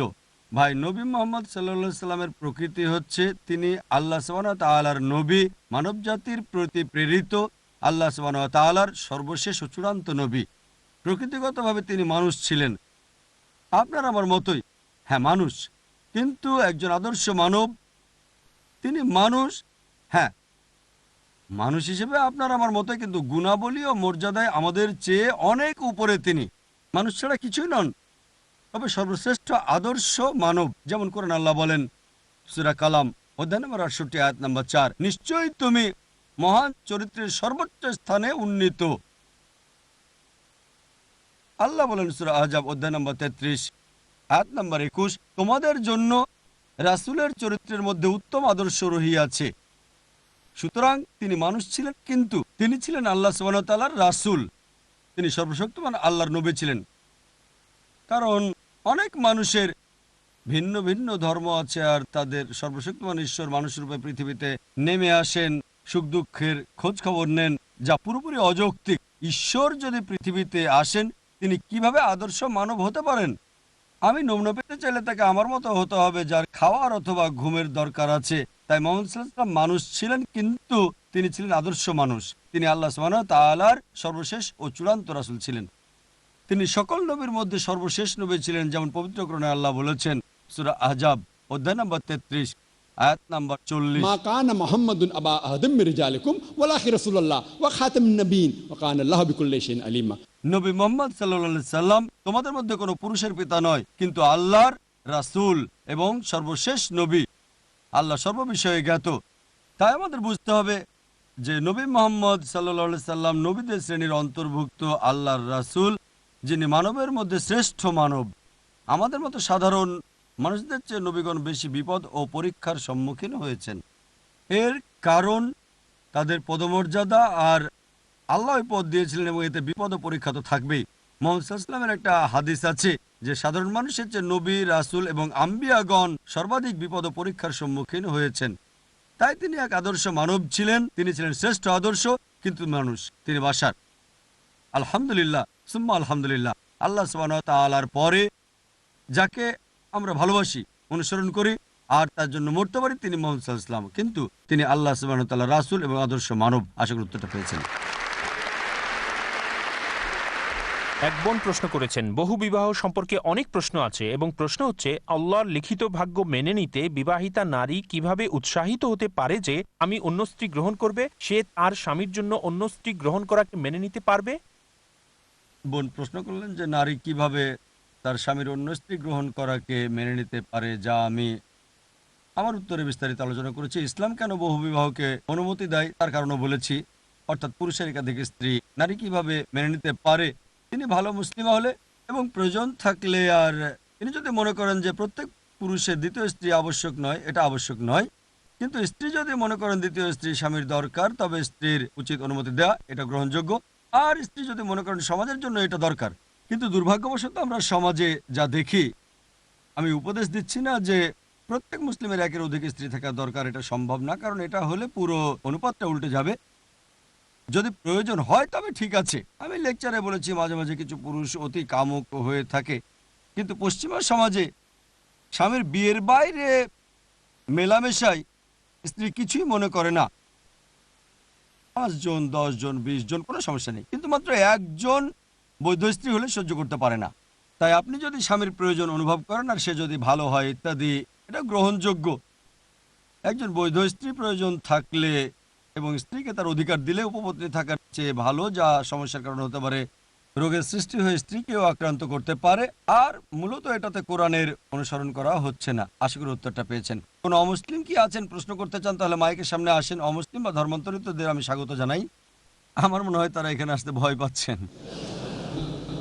আপনাকে স্বাগত। আসসালামু আলাইকুম।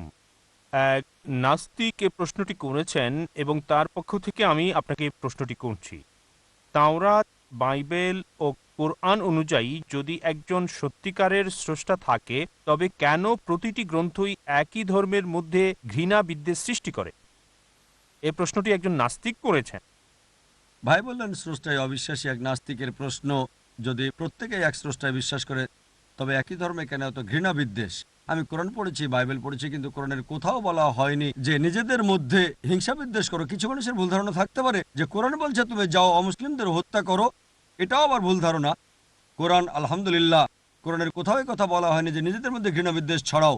উপরন্তু কোরআন বলছে ভালো দ্বারা মন্দকে প্রতিহত করো, তোমরা ভালো দ্বারা মন্দকে প্রতিহত করো। মাঝে মধ্যে শেষ উপায় হিসেবে আমি আগেও বলেছি, এটা আমাদের শক্তি ব্যবহার করতে হতে পারে যাতে করে শান্তি প্রতিষ্ঠিত হয়, শান্তি প্রতিষ্ঠিত হয়। কিন্তু হিংসা বিদ্বেষের কথা বলে না। কোরআন ঘৃণা বিদ্বেষের কথা বলে না যে আপনি ঘৃণা করবেন, হোক এক মুসলিম অন্য মুসলিমকে অথবা কোনো মুসলিম অমুসলিমকে ঘৃণা করা। বিষয়টা এমন না। কোরআন বলছে অমুসলিমদের কাছে আপনাকে বাণী পৌঁছাতে হবে। আল্লাহ হিদায়াত দিলে আলহামদুলিল্লাহ। তাই আমাদের কাজ, যেমন আল্লাহ বলেছেন সূরা গাশিয়া অধ্যায় নম্বর 88 আয়াত নম্বর 21, ওয়াযাক্কির নামান মুযাক্কির, যে তুমি বাণী পৌঁছাও, কারণ তোমার কাজ শুধু বাণী পৌঁছানো। হেদায়েত দেওয়া আল্লাহ সুবহানাহু ওয়া তাআলার হাতে। আর এটা নাস্তিকের ভুল ধারণা, তিনি হয়তো কোরআন বা অন্য ধর্মগ্রন্থ পড়েননি, তবে নিজেদের মধ্যে অন্যদের মধ্যে ঘৃণাবিদ্বেষ ছড়ানোর কথা কোনো ধর্মগ্রন্থই কখনো বলে না। আশা করি উত্তরটা পেয়েছেন। প্রশ্নটা লন্ডনে বোমা হামলা সম্পর্কে। এই বোমা হামলা বিষয়ে পশ্চিমা দেশে বাসকারী মুসলিমদের উদ্দেশ্যে আপনি কি উপদেশ দিবেন, এবং হিজাব খুলে ফেলা কি নারীর জন্য বৈধ হবে? দুটো প্রশ্ন করা হয়েছে। এই গত মাসে ঘটে যাওয়া লন্ডন বোমা হামলা বিষয়ে এবং হিজাব খুলে ফেলা সম্পর্কে এক মুসলিমের ফতোয়া, এ ব্যাপারে আমার মন্তব্য কি। প্রথম প্রশ্নের বিষয়টা হচ্ছে, আমি সফর করার সময় সাধারণত মুসলিমদের দুটো পক্ষ দেখতে পাই। এক পক্ষ বলছে যা ঘটেছে তা সম্পূর্ণ ভুল এবং তারা প্রতিবাদ করে, অন্য দলের মতে পুরোপুরি ঠিক। আর আমি জানি, বিশ্বাস করি আমাদের মধ্যপন্থা অবলম্বন করতে হবে। আমার উত্তর হচ্ছে, গত মাসে লন্ডনে 50 জনের বেশি নিরপরাধ মানুষ হত্যা করা হয়েছিল। 50 জনের বেশি। আর নিরপরাধ মানুষ হত্যা করা হারাম। আল্লাহ বলেন সূরা মাইদা অধ্যায় নম্বর 5 আয়াত নম্বর 32, যদি কেউ কোনো মানুষকে হত্যা করে, আর সেটা যদি হত্যা বা পৃথিবীতে সন্ত্রাস সৃষ্টির কারণে না হয়, সেজন্য পুরো মানবজাতিকেই হত্যা করলো। কোরআন বলছে কোনো মানুষ যে কোনো মানুষকে হত্যা করুক, হোক মুসলিম বা অমুসলিম, হোক সে হিন্দু, ইহুদি, খ্রিস্টান, মুসলিম, সেজন্য পুরো মানবজাতিকেই হত্যা করলো। আর যদি কেউ কোনো মানুষকে রক্ষা করে, সেজন্য পুরো মানবজাতিকেই রক্ষা করলো। 50 জনের বেশি নিরপরাধ মানুষ নিহত হয়, এটার প্রতিবাদ করি। অনেক মুসলিম সংগঠনের প্রধান, আলেম, জ্ঞানী, বিশেষজ্ঞ আমেরিকা, ইউকে বলছে এটার প্রতিবাদ করি। আলহামদুলিল্লাহ, তারা যা করেছে তা ঠিক, কিন্তু আমার মনে হয় এটা যথেষ্ট নয়। আমি একমত যে লন্ডনের এই ঘটনা ছিল ভুল, ইসলামের বিরুদ্ধে। আমরা নিন্দা করি। 9/11-এ যা ঘটেছিল আমরা তার প্রতিবাদ করি। ওয়ার্ল্ড ট্রেড সেন্টারে 5,000-এর বেশি মানুষ হত্যা করা হয়েছিল। আমরা থামব না, প্রতিবাদ করি। আফগানিস্তানে হাজারো মানুষ হত্যা করার প্রতিবাদ করি। ইরাকে হাজার হাজার মানুষ হত্যারও। একই সঙ্গে কেন দ্বিমুখী নীতি? গুজরাটে হাজারো মানুষ হত্যার আমরা প্রতিবাদ করি। দুর্ভাগ্যজনক হচ্ছে আমরা মুসলিমরা কাপুরুষে পরিণত হয়েছি। আমি এই শব্দটা ব্যবহার করতে চাইনি। আমরা সাহস হারিয়েছি আর হয়েছি কাপুরুষ। কেন কেন ভীত সন্ত্রস্ত? ভুল তো ভুলই, প্রতিবাদ করি। কেন দ্বিমুখী নীতি? কেন দ্বিমুখী নীতি? আসলে জানি না কারা এটা করেছে। আমরা জানি না কারা এটা করেছে, তাহলে মিডিয়া কেন এই অপপ্রচার করছে? ইসলাম সন্ত্রাসবাদ, মুসলিম সন্ত্রাসবাদ। দেখেন আইআরএতে যা ঘটেছিল, আইআরএ আইরিশ, আচ্ছা কে এটাকে ক্যাথলিক সন্ত্রাসবাদ বলে? তারা তো ক্যাথলিক ছিল, এটা ক্যাথলিকবাদ। তাদেরকে ক্যাথলিক সন্ত্রাসবাদ বলা হয় না। কোনো মুসলিম করলেই সেটা মুসলিম সন্ত্রাসী হয়ে যায়। মুসলিম সন্ত্রাসী তারা সমাজের কুলাঙ্গারদের ধরে নিয়ে গিয়ে তাদের এমনভাবে প্রচার করে যেন তারা আদর্শ মুসলিম। আমাদের সমাজে কুলাঙ্গার আছে, আমি সমর্থন করার চেষ্টা করছি না, আমাদের আছে। ভাবেন এমন এক ব্যক্তি সবচেয়ে বেশি মানুষকে হত্যা করেছিল, কে সে? কে? হিটলার। 6 মিলিয়ন ইহুদি, 6 মিলিয়ন। আমরা কি বলি যে 6 মিলিয়ন ইহুদিকে হত্যার জন্য খ্রিস্টান ধর্ম বলছে? মুসলিনি তিনি কে? খ্রিস্টান ছিলেন। যখন মিডিয়া বলে যে মাদ্রাসাগুলো বন্ধ করে দেওয়া উচিত, কারণ মাদ্রাসাগুলো দাঙ্গা ছড়ায় এবং অন্য মানুষকে মারার প্রশিক্ষণ দেয়। হিটলার কোন মাদ্রাসায় পড়েছিল? মুসলিনি কোন মাদ্রাসার ছাত্র ছিল? কোন মাদ্রাসা? তাই এক্ষেত্রে আমাদের বুঝতে হবে, সত্য কথা বলতে হবে। ভুল তো ভুলই। সন্ত্রাসবাদ ও জিহাদের বিষয়ে লেকচার দিয়েছিলাম, আর মার্কিন কনসুলেট জেনারেল আমাকে প্রশ্ন করেছিল, ভাই জাকির, আপনি কি মনে করেন ওসামা বিন লাদেন সন্ত্রাসী? আমি বলেছিলাম যে সন্ত্রাসী বলতে যদি নিরপরাধ মানুষকে আতঙ্কিত করা বোঝানো হয়, তাহলে আমি ব্যক্তিগতভাবে তাকে চিনি না, আমি তার বন্ধু নই, আমি তাকে চিনি না, তার শত্রুও নই। কোরআন বলছে সূরা হুজুরাত অধ্যায় নম্বর 49 আয়াত নম্বর 6, যখনই তোমরা কোনো খবর পাও তৃতীয় ব্যক্তিকে বলার আগে তা পরীক্ষা করো। বিবিসি, CNN এর উপর ভিত্তি করে আমি বলতে পারি না। আমি ব্যক্তিগতভাবে ওসামা বিন লাদেনের পক্ষেও নই, তার শত্রুও নই, কারণ আমি তার সাক্ষাৎ পাইনি। ঠিক আছে, সাক্ষাৎ করে তার খোঁজ খবর নিলে তখন মন্তব্য করতে পারবো। মিডিয়ার কিছু বিশেষ বিষয় থেকে আমরা জানি যে এটা একটা ঘটনা, কিন্তু বিশেষ বিষয় তিনি প্রধান সন্দেহভাজন। অনেক বেশি মন্তব্য আছে, আপনি নেটে গেলে দেখতে পাবেন। এমন মন্তব্য আছে যে এটা অভ্যন্তরীণ কাজ। কেউ কেউ বলে জর্জ বুশই এটা করেছে। এখন এই তথ্যের ভিত্তিতে আমি বলতে পারি না জর্জ বুশই এটা করেছে, সেই দোষী। আর আফগানিস্তান যখন প্রমাণ চেয়েছিল যে ওসামা কেন এটা করেছে, জর্জ বুশ টনি ব্লেয়ারকে সে প্রমাণ দিয়েছিলেন, মোশাররফকেও দিয়েছিলেন। তর্কের খাতিরে যদি আমরা যদি মেনে নিই যে ওসামা বিন লাদেনই এটা করেছিল, কিভাবে আপনি আফগানিস্তানে হাজারো নিরপরাধ মানুষকে হত্যা করতে পারেন মাত্র একজনের জন্য? এটা করতে পারেন? কোন ধর্ম অনুমতি দেয় আপনাকে? কোন ধর্ম? আর এটা পরীক্ষা করতে হবে না, আমরা নিজেই দেখতে পাই। তিনি টেলিভিশনে বলেছেন আমরা আফগানিস্তান আক্রমণ করতে যাচ্ছি, আর হাজারো মানুষ মারা যাচ্ছে, এবং বিবিসি CNN আমরা হামলা করতে দেখেছি, এটা প্রমাণিত। যদি এখন জিজ্ঞেস করেন কে 1 নম্বর সন্ত্রাসী, আমি বলবো জর্জ বুশ।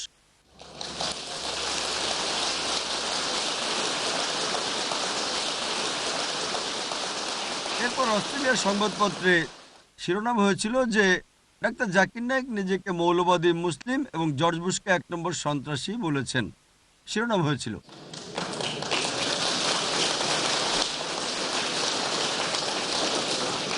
কয়েক বছর আগে লন্ডনে আমি একটা লেকচার দিচ্ছিলাম, আর সেখানে এক তরুণ, বলতে চাই না সে কোন দলের ছিল, ইসলাম ও সন্ত্রাসবাদ বিষয়ে লেকচারের সময় সে খুব খুশি হয়ে দাঁড়িয়ে বলল, তাকবীর, আল্লাহু আকবার, জর্জ বুশের মৃত্যু হোক। তার কিছু সমর্থকও ছিল। আমার লেকচারটাই শেষ। তাই আমি দাঁড়িয়ে বললাম, আমাদের প্রিয় নবী মুহাম্মদ সাল্লাল্লাহু আলাইহি সাল্লাম বলেছেন ইসলামের 2 ঘোর শত্রু ছিল, দুজনের নামই ছিল ওমর। মুহাম্মদ সাল্লাল্লাহু আলাইহি সাল্লাম আল্লাহ সুবহানাহু ওয়া তাআলার কাছে দোয়া করলেন কমপক্ষে এক ওমরকে হিদায়াত দেওয়ার জন্য। ওমর রাদিয়াল্লাহু আনহু ইসলামের 2য় খলিফা, তিনি মুসলিম হলেন। জর্জ বুশেরও হিদায়াতের জন্য আমাদের দোয়া করা উচিত।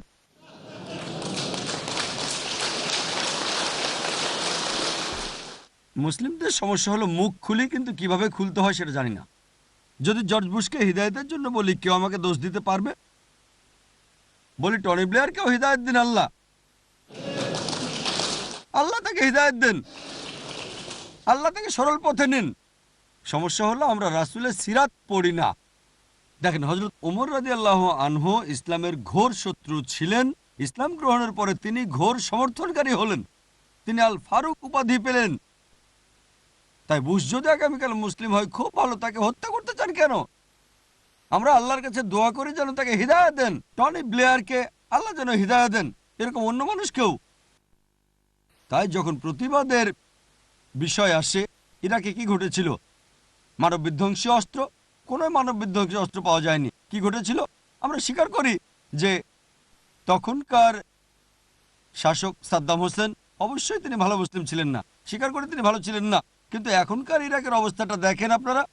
হ্যাঁ, সাদ্দাম হোসেনের সময় খারাপ ছিল, কিন্তু এখন আরো খারাপ। পরিস্থিতি খারাপ ছিল, কিন্তু এখন আরো খারাপ। ডাকাতি বেশি, ইরাকের সমস্যা আরো বেশি, আরো নারী ধর্ষিত হচ্ছে, কোনো নিরাপত্তা নেই। দেখেন, সন্ত্রাসের বিরুদ্ধে শান্তির জন্য যুদ্ধের নামে, বুঝতে পারছেন তো, এটা প্রকাশ্য সন্ত্রাসবাদ ছাড়া কিছুই নয়। কিন্তু কেউই মুখ খুলছে না, কেউই না। লন্ডনে 53-54 জন মানুষ হত্যার প্রতিবাদ করলে এটা কি ভুল? আমরা শোক করি না, প্রতিবাদ করি। কিন্তু যদি কেউ বলে আসেন 2 মিনিট নীরবতা পালন করি, আমরা তাতে একমত। তাহলে আফগানিস্তান ও ইরাকের জন্য কত মিনিট নীরবতা পালন করব?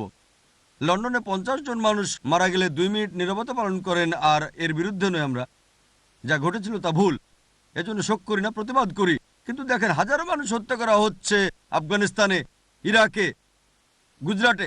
গুজরাট চেনেন? মাত্র কয়েক বছর আগে গুজরাটের দাঙ্গায় অনেক বেশি মানুষ হত্যা করা হয়েছিল 11 সেপ্টেম্বর নিউ ইয়র্কের তুলনায়। 5 থেকে 10 হাজার মুসলিমকে জবাই করে হত্যা করা হয়েছিল, হাজারো নারী ধর্ষিত হয়েছিল। আন্তর্জাতিক মিডিয়া কি এ ব্যাপারে কথা বলেছিল? মাত্র কয়েকটা ক্লিপ, ওখানে শেষ। গুজরাটের যে অর্থনৈতিক ক্ষতি হয়েছিল তা ওয়ার্ল্ড ট্রেড সেন্টারের চেয়ে অনেক বেশি ছিল। সার্ভে করা হয়েছে। কে এ ব্যাপারে কথা বলে? যদি একজন ইউরোপিয়ান মারা যায় অথবা ব্রিটিশ মারা যায়, কোনো পার্থক্য নেই যে ফিলিস্তিনিরা মরছে, ইরাকিরা মরছে, আফগানিরা মরছে।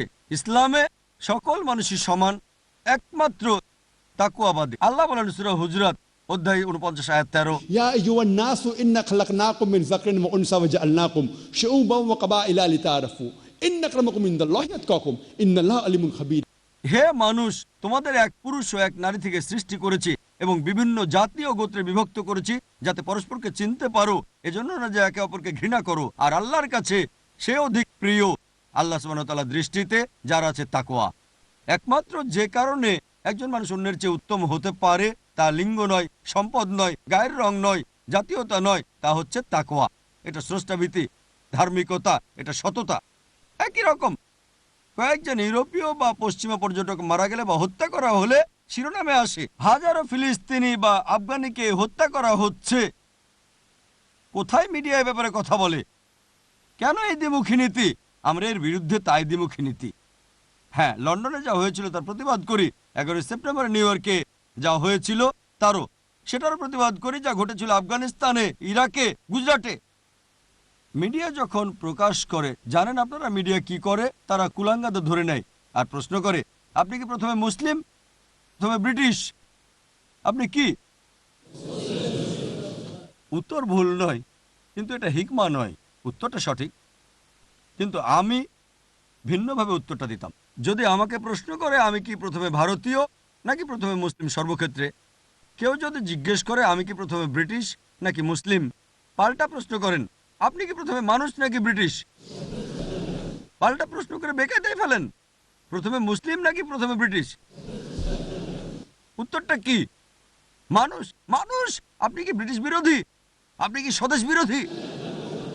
বেকায়দায় ফেলেন। আমরা কেন বেকায়দায় পড়ি? যখন আমেরিকায় যাই তখনও সে মানুষ, ঠিক না ঠিক? যখন অন্য কোনো দেশে যাই তখনও সে মানুষ। তাই বেকায়দায় ফেলতে হবে। তারা যে আমাদেরকে আগুনে ফেলছে, আমরা কেন সে আগুনে পুড়ে মরছি? তাকে পাল্টা প্রশ্ন করেন, আপনি প্রথমে মানুষ নাকি ব্রিটিশ? আমি প্রথমে মানুষ। একইভাবে আপনি যেমন প্রথমে মানুষ, আমরাও প্রথমে মুসলিম। আমরা কেন মুসলিম? আমরা ব্রিটিশও। প্রথমে মুসলিম তারপরে ব্রিটিশ। কারণ আল্লাহ সুবহানাহু ওয়া তাআলা, তিনি স্রষ্টা, আমাদের পালনকারী, আমাদের এই জীবন দিয়েছেন, তিনি সকল সামর্থ্য দিয়েছেন। আমরা প্রথমে তার অনুগত হব, তারপর দেশের প্রতি অনুগত। কিন্তু যদি আইন স্রষ্টা ও দেশের মধ্যে সাংঘর্ষিক হয়, আল্লাহ প্রথম। যদি মানবতা ও দেশের আইন সাংঘর্ষিক হয়, প্রথমে কাকে অনুসরণ করব? দেশ নাকি মানবতা? মানবতা, কারণ প্রথমে আপনি মানুষ। ধরেন কোন দেশের এমন আইন আছে যা মানবতা বিরোধী, অনুসরণ করবেন আপনি না, কারণ আপনি প্রথমে মানুষ। একইভাবে আপনি প্রথমে সৌদি নাকি মুসলিম? প্রথমে মুসলিম। ব্যাপারটা এমন না যে শুধু ব্রিটেনেই প্রথমে মুসলিম, এমনকি সৌদি আরবে প্রথমে মুসলিম পরে সৌদি, ইউএইতে আমরা প্রথমে মুসলিম তারপরে এমিরেটি, কুয়েতে আমরা প্রথমে মুসলিম তারপর কুয়েতি। কিভাবে বেকায়দায় ফেলতে হয় তা জানতে হবে। দুর্ভাগ্যবশত আমরা জানি না যে আল্লাহ বলেছেন হিকমার সাথে কথা বলো। পাল্টা বিতর্ক করার উপায়টা জানতে হবে। এভাবে ইনশাআল্লাহ আমরা ব্যাখ্যা করতে পারবো। মিডিয়া কি করে? সমাজের কুলাঙ্গারদের বাছাই করে। আর দ্বিতীয় প্রশ্নের উত্তরটা হলো, আমার অভিমত কি হিজাব খুলে ফেলা ফতোয়া সম্পর্কে? মিডিয়া কি করে? মিডিয়া কুলাঙ্গারদের বাছাই করে। যেমন 11 সেপ্টেম্বরের পরে কানাডাতে একটা জরিপ হয়েছিল, প্রায় সব মুসলিমই বলেছিল এটা ভুল, নিরপরাধ মানুষকে হত্যা করা। অটোয়ার 14 বছরের একটা ছোট্ট ছেলে বলেছিল তারা ভালোই করেছে। এই কথাটা সংবাদে এমনভাবে প্রকাশিত হলো যেন সে সব মুসলিমের প্রতিনিধি। এখানকার যে কোনো আলেমকে জিজ্ঞেস করলেও আমি নিশ্চিত 99.9% আলেম বলবেন নারীদের হিজাব ত্যাগ করা যাবে না। এখন এক পথভ্রষ্ট যদি বলে নারীদের হিজাব পরা চলবে না, তারা তাকে সামনে নিয়ে আসে, আর এটাই মিডিয়ার কুকর্ম। ঠিক আছে, কোনো মুসলিমকে জিজ্ঞেস করে না সমস্যাটা কি, কেন হিজাব পরা যাবে না? মিডিয়া কি করে? মিডিয়া এরকম লোককে নিয়ে আসে আর এমনভাবে প্রচার করে যেন সেটাই শরিয়াত দৃষ্টিভঙ্গি। হিজাব ত্যাগ করতে হবে। কেন হিজাব ত্যাগ করতে হবে? যদি না উত্ত্যক্ত হতে চান, ওই ব্যক্তি যদি তার কন্যাকে উত্ত্যক্তা বা ধর্ষিত করতে চায়, আহলান আর সাহলান, আমরা তা চাই না। মিডিয়ার প্রচার সম্পর্কে আমাদের সচেতন হতে হবে। সব সমাজে তো কুলাঙ্গার থাকবেই, এ কারণে উত্তর দেওয়ার উপায়টা জানতে হবে। কিন্তু এই পরিস্থিতিতে কেন হিজাব ত্যাগ করতে হবে? নারীদের আমরা শ্রদ্ধা করতে চাই, চাই তারা আরো সম্মানিত হোক, তাদের শালীনতা বজায় থাকুক, এবং এই পরিস্থিতিতে মাশাআল্লাহ আরো পুরোপুরি হিজাব পালন করবে, তাদের পরিচিতি রক্ষা করবে এবং সাধ্যমতো ইসলাম অনুসরণ করবে। আশা করি উত্তরটা পেয়েছেন।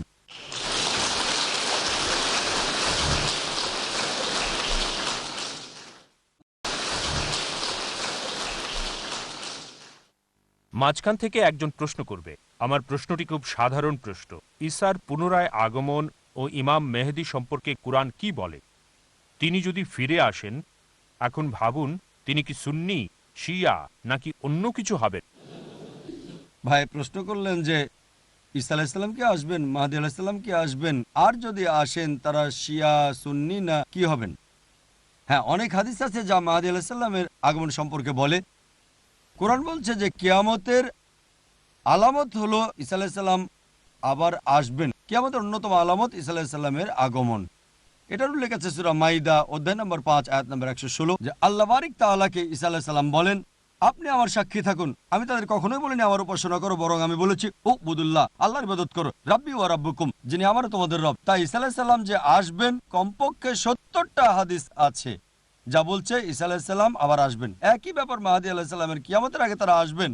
তারা শিয়া নাকি সুন্নি হবেন, এর উত্তর হচ্ছে তারা মুসলিম হবেন।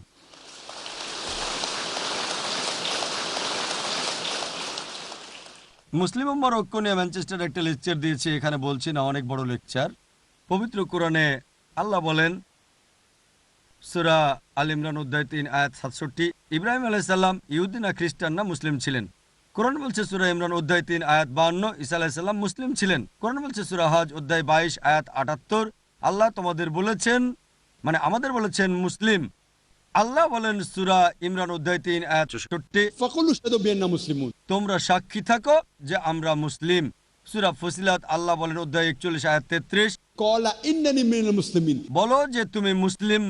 মুসলিম মুসলিম মুসলিম কমপক্ষে 37 বার আল্লাহ এই শব্দটা ব্যবহার করেছেন, মুসলিম মুসলিম মুসলিম। 22 বার মুসলিমুন হিসেবে আর 15 বার মুসলিমিন হিসেবে। তাই সর্বোত্তম হচ্ছে আল্লাহ আমাদের যে সর্বোৎকৃষ্ট নামটা দিয়েছেন তা হলো মুসলিম। আর ঈসা আলাইহিস সালাম এবং মাহদী আলাইহিস সালাম ইনশাআল্লাহ তারা মুসলিম হিসেবেই আসবেন।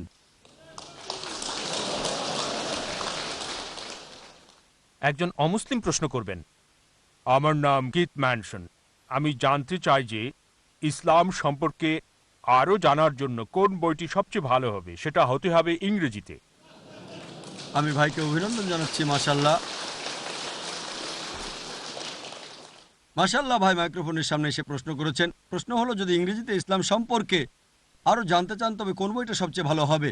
ভাই ইংরেজিতে সবচেয়ে ভালো বই হলো পবিত্র কোরআনের অনুবাদ। পবিত্র কোরআন, ওল্ড টেস্টামেন্ট ও নিউ টেস্টামেন্টের মধ্যে পবিত্র কোরআন হলো সর্বশক্তিমান স্রষ্টার সর্বশেষ টেস্টামেন্ট। যদি খ্রিস্টানরা ওল্ড টেস্টামেন্ট ও নিউ টেস্টামেন্টকে বিশ্বাস করে, পবিত্র কোরআন হলো সর্বশক্তিমান স্রষ্টার সর্বশেষ টেস্টামেন্ট। সবচেয়ে ভালো যে বইটা পড়তে পারেন তা হলো পবিত্র কোরআনের অনুবাদ। বিভিন্ন ধরনের অনুবাদ পাওয়া যায়, এগুলোর মধ্যে সহি ইন্টারন্যাশনাল ভালো, যা আমেরিকা 3 জন নারী মিলে করেছেন। আর আমি নিশ্চিত ইসলাম ব্র্যাডফোর্ডের কাছে এটা আছে, আমি সেন্টারে গিয়েছি, এবং যদি এটা থাকে অনুরোধ করব একটা কপি উপহার দেওয়ার জন্য, পবিত্র কোরআনের অনুবাদের কপি। এই বাণী আল্লাহ সুবহানাহু ওয়া তাআলার। পবিত্র কোরআন বিশ্বের একমাত্র অপরিবর্তনীয় গ্রন্থ। এটা মানবতার প্রতি ঘোষণাপত্র, এটা দয়া ও জ্ঞানের উৎস, অস্বীকারীর জন্য সতর্কবাণী, সন্দেহকারীর জন্য নিশ্চয়তা, দুঃখীদের জন্য সান্ত্বনা, হতাশাগ্রস্তদের জন্য আশা। ভাই এই বইটাই সবচেয়ে ভালো। আরও বই আছে, ভিন্ন ভিন্ন বই, এটা আপনার পছন্দের উপর নির্ভর করে। সাধারণত আমি পছন্দ করি, কারণ অনেক বিষয় আছে যখন আমি অমুসলিমদের সাথে কথা বলি তার আগ্রহের দিকটাই আমি পছন্দ করি। যদি বিজ্ঞানে আগ্রহী হয় আমি কোরআন ও বিজ্ঞান বিষয়ে বই দিই, তার পছন্দের উপর ভিত্তি করে। এই পদ্ধতিতেই সবচেয়ে ভালো কোরআন বোঝার জন্য কোরআনের সাথে অন্যান্য বইও আছে, যেমন আন্ডারস্ট্যান্ডিং ইসলাম, আই ইব্রাহিমের লেখা। আমার মনে হয় এটাও ইসলাম ব্র্যাডফোর্ড সেন্টারে পাওয়া যাবে। আপনাকে কিছু বইপত্র দেওয়ার জন্য আমি প্রতিষ্ঠানটাকে অনুরোধ করব। সর্বোত্তম দিক নির্দেশনা হলো কোরআন, আর কোরআনে ইন্ডেক্সও আছে। কোরআন পড়ার একটা নিয়ম হলো প্রথম থেকে শেষ পৃষ্ঠা পর্যন্ত পড়া। দ্বিতীয়ত যীশুখ্রিস্ট সাল্লাল্লাহু আলাইহি ওয়াসাল্লাম সম্পর্কে কোরআন কি বলে তা জানতে চাইলে ইন্ডেক্স বের করেন, আপনি যে অক্ষরে চলে যান, আপনি পেয়ে যাবেন। তার জন্ম সূরা আল ইমরান অধ্যায় 3 আয়াত 42, 43 ও 44। ওয়াইস কালাতুল মালাইকাতু ইয়া মারইয়ামু ইন্নাল্লাহ আস্তাফাকি ওয়া তাহারাকি ওয়াস্তাফাকি তাইনাতুল আলামিন। স্মরণ করো, ফেরেশতারা বলেছিল হে মরিয়ম। এটা বেশ ভালো ইন্ডেক্স। নারীদের সম্পর্কে আপনি জানতে চাইলে ডব্লিউ অক্ষরে চলে যান। এভাবেই আপনার পছন্দের বিষয় জানতে চাইলে সর্বশেষ ও চূড়ান্ত কিতাবে কি বলা হয়েছে তা জানতে পারবেন। আমার একটা ছোট্ট বই পড়তে আপনাকে অনুরোধ করব, যা ইসলাম ও খ্রিস্টান ধর্মের সাদৃশ্য বিষয়ে। এ বিষয়ে ভিডিও ক্যাসেটও আছে আমার, ভালো হবে ভিডিও ক্যাসেট দেখাটাই। সেখানে স্পষ্ট করতে চেষ্টা করেছি যে পার্থক্যগুলো বাদে পার্থক্য যা আছে তা ভিন্ন বিষয়। কমপক্ষে বাইবেল ও কোরআনে যা সাদৃশ্য আছে আসুন সেগুলো আমরা মেনে চলি। পড়লে দেখবেন কোরআন ও বাইবেলে উভয়ই বলছে যে এক স্রষ্টায় বিশ্বাস করতে হবে। আমি সব তথ্যসূত্র দিয়েছি, বাইবেল থেকে, কোরআন থেকে, লম্বা লেকচার। বাইবেল ও কোরআন উভয়ই বলে সর্বশেষ ও চূড়ান্ত নবীকে বিশ্বাস করতে হবে। বাইবেলে মোহাম্মদ সাল্লাল্লাহু আলাইহি ওয়াসাল্লাম সম্পর্কে অনেক ভবিষ্যৎবাণী আছে। বুক অব ডিউটেরোনমি অধ্যায় 18 অনুচ্ছেদ 18, বুক অব আইজায়া অধ্যায় 29 অনুচ্ছেদ 12, সং অফ সলোমন অধ্যায় 5 অনুচ্ছেদ 16, গসপেল অফ জন অধ্যায় 14 অনুচ্ছেদ 16, গসপেল অফ জন অধ্যায় 15 অনুচ্ছেদ 26। আমি অনেক তথ্যসূত্র দিয়েছি। বাইবেলে মোহাম্মদ সাল্লাল্লাহু আলাইহি ওয়াসাল্লামের ব্যাপারে একটা লেকচার দেওয়া যায়, খ্রিস্টান ধর্মের স্রষ্টা ধারণা বিষয়ে একটা লেকচার দেওয়া যায়। তাই এভাবে ইনশাআল্লাহ আপনি যখন কোরআন পড়বেন এবং বইগুলো পড়বেন, ইনশাআল্লাহ আল্লাহ আপনাকে হেদায়েত দেবেন। আশা করি উত্তরটা পেয়েছেন।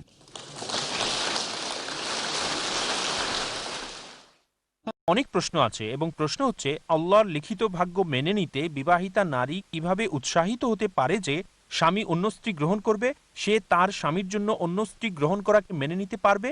বোন প্রশ্ন করলেন যে নারী কিভাবে তার স্বামীর অন্য স্ত্রী গ্রহণ করাকে মেনে নিতে পারে, যা আমি আমার উত্তরে বিস্তারিত আলোচনা করেছি। ইসলাম কেন বহুবিবাহকে অনুমতি দেয় তার কারণও বলেছি, অর্থাৎ পুরুষের একাধিক স্ত্রী নারী কিভাবে মেনে নিতে পারে।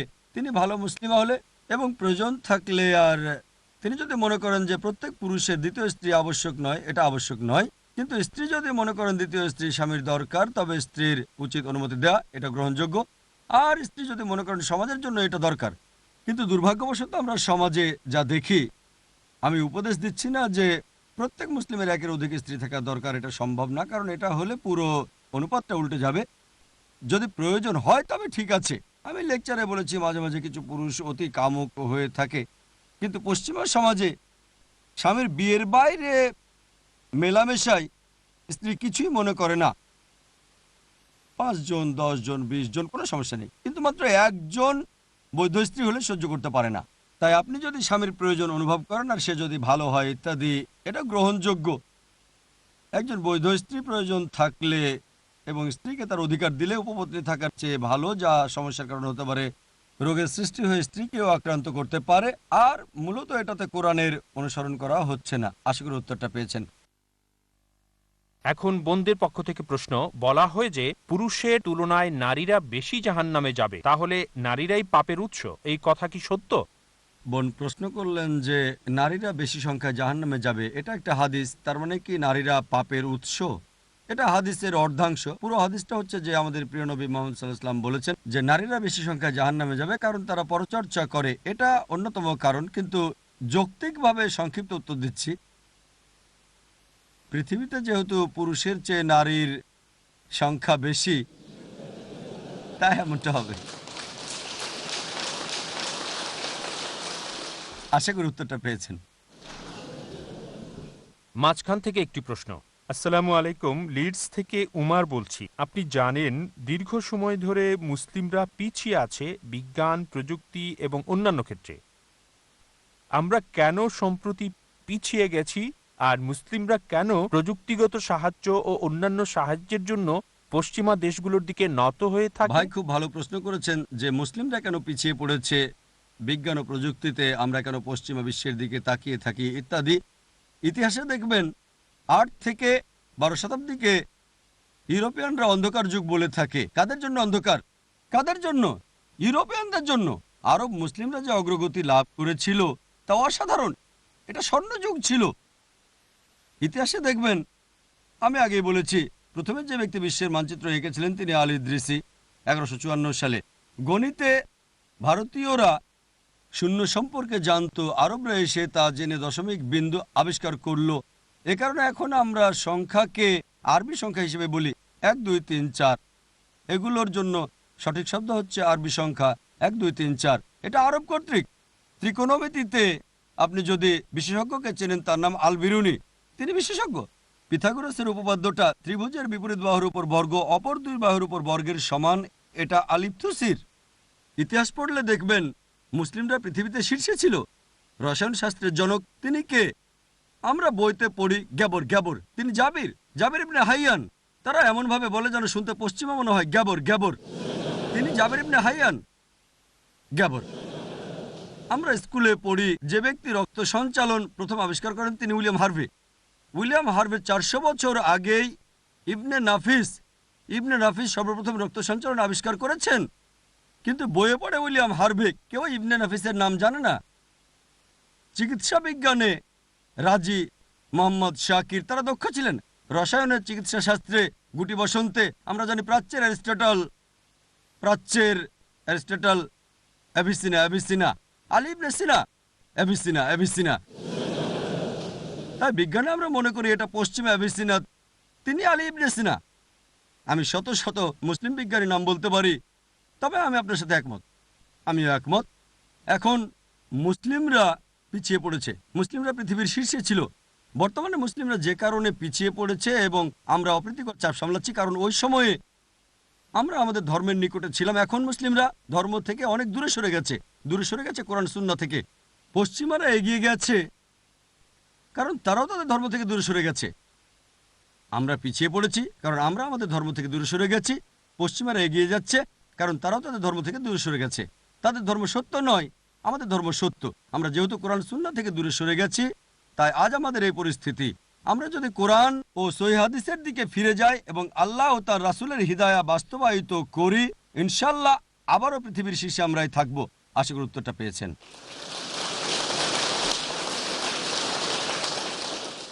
এবার বোনদের পক্ষ থেকে প্রশ্ন, মুসলিম হিসেবে আমাদের কি অমুসলিম দেশে বাস করা উচিত? বোন প্রশ্ন করলেন যে মুসলিম হিসেবে আমাদেরকে অমুসলিম দেশে বাস করা উচিত। এটা আপনার নিয়ত কর্মের উপর নির্ভর করে। যদি সেখানে জন্ম হয় তবে ঠিক আছে, কোনো সমস্যা নেই, বাস করলে মুসলিম হিসেবেই করেন।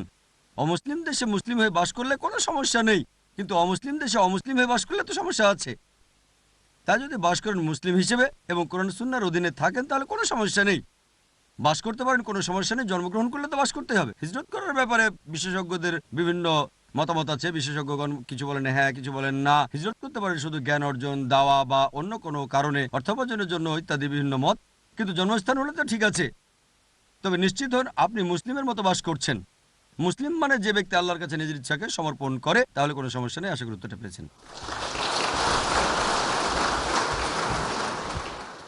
এদিক থেকে একটি প্রশ্ন। আমার নাম আরিফ সোহাইল, আমি একজন ইঞ্জিনিয়ার। আমি আশা করি আপনি কোরআন সম্পর্কে ভুল ধারণার ব্যাখ্যা নিয়ে কিছু লিখবেন। কিছু আয়াতে আল্লাহ সুবহানাহু ওয়া তাআলা বলেন, ইয়াহুদীদের যেখানেই পাও তাদের হত্যা করো। এটার পেছনের পটভূমি কি? ভাই প্রশ্ন করলেন আমি কি কোরআনের ওই আয়াতটার ব্যাখ্যা দিতে পারি যেটা বলছে যেখানে ইহুদিদের পাও হত্যা করো। ভাই কোরআনের যে আয়াতটার কথা আপনি উল্লেখ করলেন তা হলো সূরা তওবা অধ্যায় 9 আয়াত 5। বলছে যেখানেই কাফিরকে পাও তাকে হত্যা করো। সেটা ইহুদি নয়, সেটা হচ্ছে কাফির। এই শব্দটা আছে, এটা ব্যাখ্যা হলো ইসলামের অনেক সমালোচক এই আয়াতগুলো উল্লেখ করে আর বলে কোরআন বলছে যেখানে কাফিরকে পাও অমুসলিম তাকে হত্যা করো। আর কোরআন পড়লে এটা পাবেন, তারা এই আয়াতটার উদ্ধৃতি দেয় প্রসঙ্গ ছাড়া উদ্ধৃতি দেয়। এর প্রসঙ্গটা জানতে প্রথম কয়েকটা আয়াত পড়লে সূরা তওবা অধ্যায় নম্বর 9। এটা মুসলিম ও মক্কার মুশরিকদের মধ্যে শান্তি চুক্তির কথা বলছে। মক্কার মুশরিকরা যখন এই শান্তি চুক্তিটা ভেঙে ফেলে তখনই আল্লাহ সুবহানাহু ওয়া তাআলা 5 নম্বর আয়াত নাজিল করেন 4 মাসের মধ্যে সেই চুক্তি নবায়ন করতে তাদের শেষ সুযোগটা দেন, নইলে যুদ্ধ করতে হবে। আর যুদ্ধক্ষেত্রে আল্লাহ সুবহানাহু ওয়া তাআলা বলেন মুসলিমরা ভয় পেও না, যেখানে কাফির পাও তাদেরকে হত্যা করো। এটা যুদ্ধক্ষেত্রে। এখন কোন আর্মি জেনারেল তার সেনাবাহিনীর সাহস বাড়াতে অবশ্যই বলবেন যেখানে শত্রুকে পাবে তাকে হত্যা করো। তিনি বলবেন না শত্রু দেখলে পালিয়ে যাও। ধরেন আমেরিকা আর ভিয়েতনামের মধ্যে যুদ্ধ হচ্ছে, আমেরিকার প্রেসিডেন্ট বললেন যেখানে ভিয়েতনামি পাবে তাদেরকে হত্যা করো। আর এখন যদি এটা প্রসঙ্গ ছাড়া আমি বলি যে আজকে আমেরিকার প্রেসিডেন্ট বললেন যেখানে ভিয়েতনামিকে পাবে তাকে হত্যা করো, আমি তাকে কসাই বানালাম। তাই এটা যুদ্ধক্ষেত্রের কথা ছিল। আমাদের ভারতে ইসলামের অন্যতম সমালোচক অরুণ সুরি এবং আরো অনেকেই এই আয়াতের উদ্ধৃতি দেন। তিনি দ্য ওয়ার্ল্ড অফ ফতোয়া নামে একটা বই লিখেছেন। তিনি এই আয়াত সূরা তওবা অধ্যায় 9 আয়াত 5 থেকে লাফিয়ে 7 নম্বর আয়াতে চলে যান। কেন জানেন? কারণ 6 নম্বর আয়াতে উত্তর আছে। সূরা তওবা অধ্যায় 9 আয়াত 6 বলছে যে যদি শত্রুরা, মুশরিকরা, কাফিররা আশ্রয় চায়, শান্তি চায়, তবে শুধু শান্তি নয় বরং নিরাপদ স্থানে পৌঁছে দেবে যাতে তারা আল্লাহর কালাম শুনতে পারে। বর্তমানে সবচেয়ে দয়ালু জেনারেল হয়তো বলবেন শত্রু যদি শান্তি চায় তো ছেড়ে দাও। আর কোরআন বলছে শুধু ছেড়েই দেবে না, নিরাপদ স্থানে পৌঁছে দেবে। দেখেন সব আয়াতেই, কোরআনের প্রায় সবগুলো আয়াতে যেগুলো যুদ্ধ নিয়ে বলে তার পরের আয়াতেই শান্তি নিয়ে কথা বলছে। এমনকি সূরা আনফাল অধ্যায় ৮ আয়াত ৬০, যা আমি আগেও বলেছি, অবিশ্বাসীদের মনে আতঙ্ক সৃষ্টি করো, কিন্তু তারপরে আয়াতে বলছে তারা শান্তি চাইলে শান্তি দাও। প্রায় সব আয়াত যেগুলো যুদ্ধ সম্পর্কে বলে, পরের আয়াতে শান্তির কথা বলছে, কারণ ইসলাম শান্তির ধর্ম। দুর্ভাগ্যবশত তারা এটার প্রসঙ্গ ছাড়া বলেছে এবং তারা শুধু উদ্ধৃতি দেয়। এ কারণে এত দ্বিধাদ্বন্দ্ব। আশা করি উত্তরটা পেয়েছেন।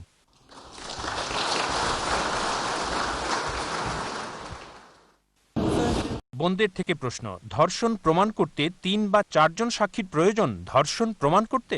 বোন প্রশ্ন করলেন যে ধর্ষণ প্রমাণ করতে কি ৩ বা ৪ জন সাক্ষী প্রয়োজন? দরকার নেই, যদি থাকে আলহামদুলিল্লাহ। ব্যভিচারের জন্য যা দরকার, যদি কোনো অভিযোগ থাকে অমুক ব্যক্তি বা অমুক নারী ব্যভিচারে জড়িত, অর্থাৎ জিনা, তাহলে আপনাকে ৪ জন সাক্ষী দিতে হবে।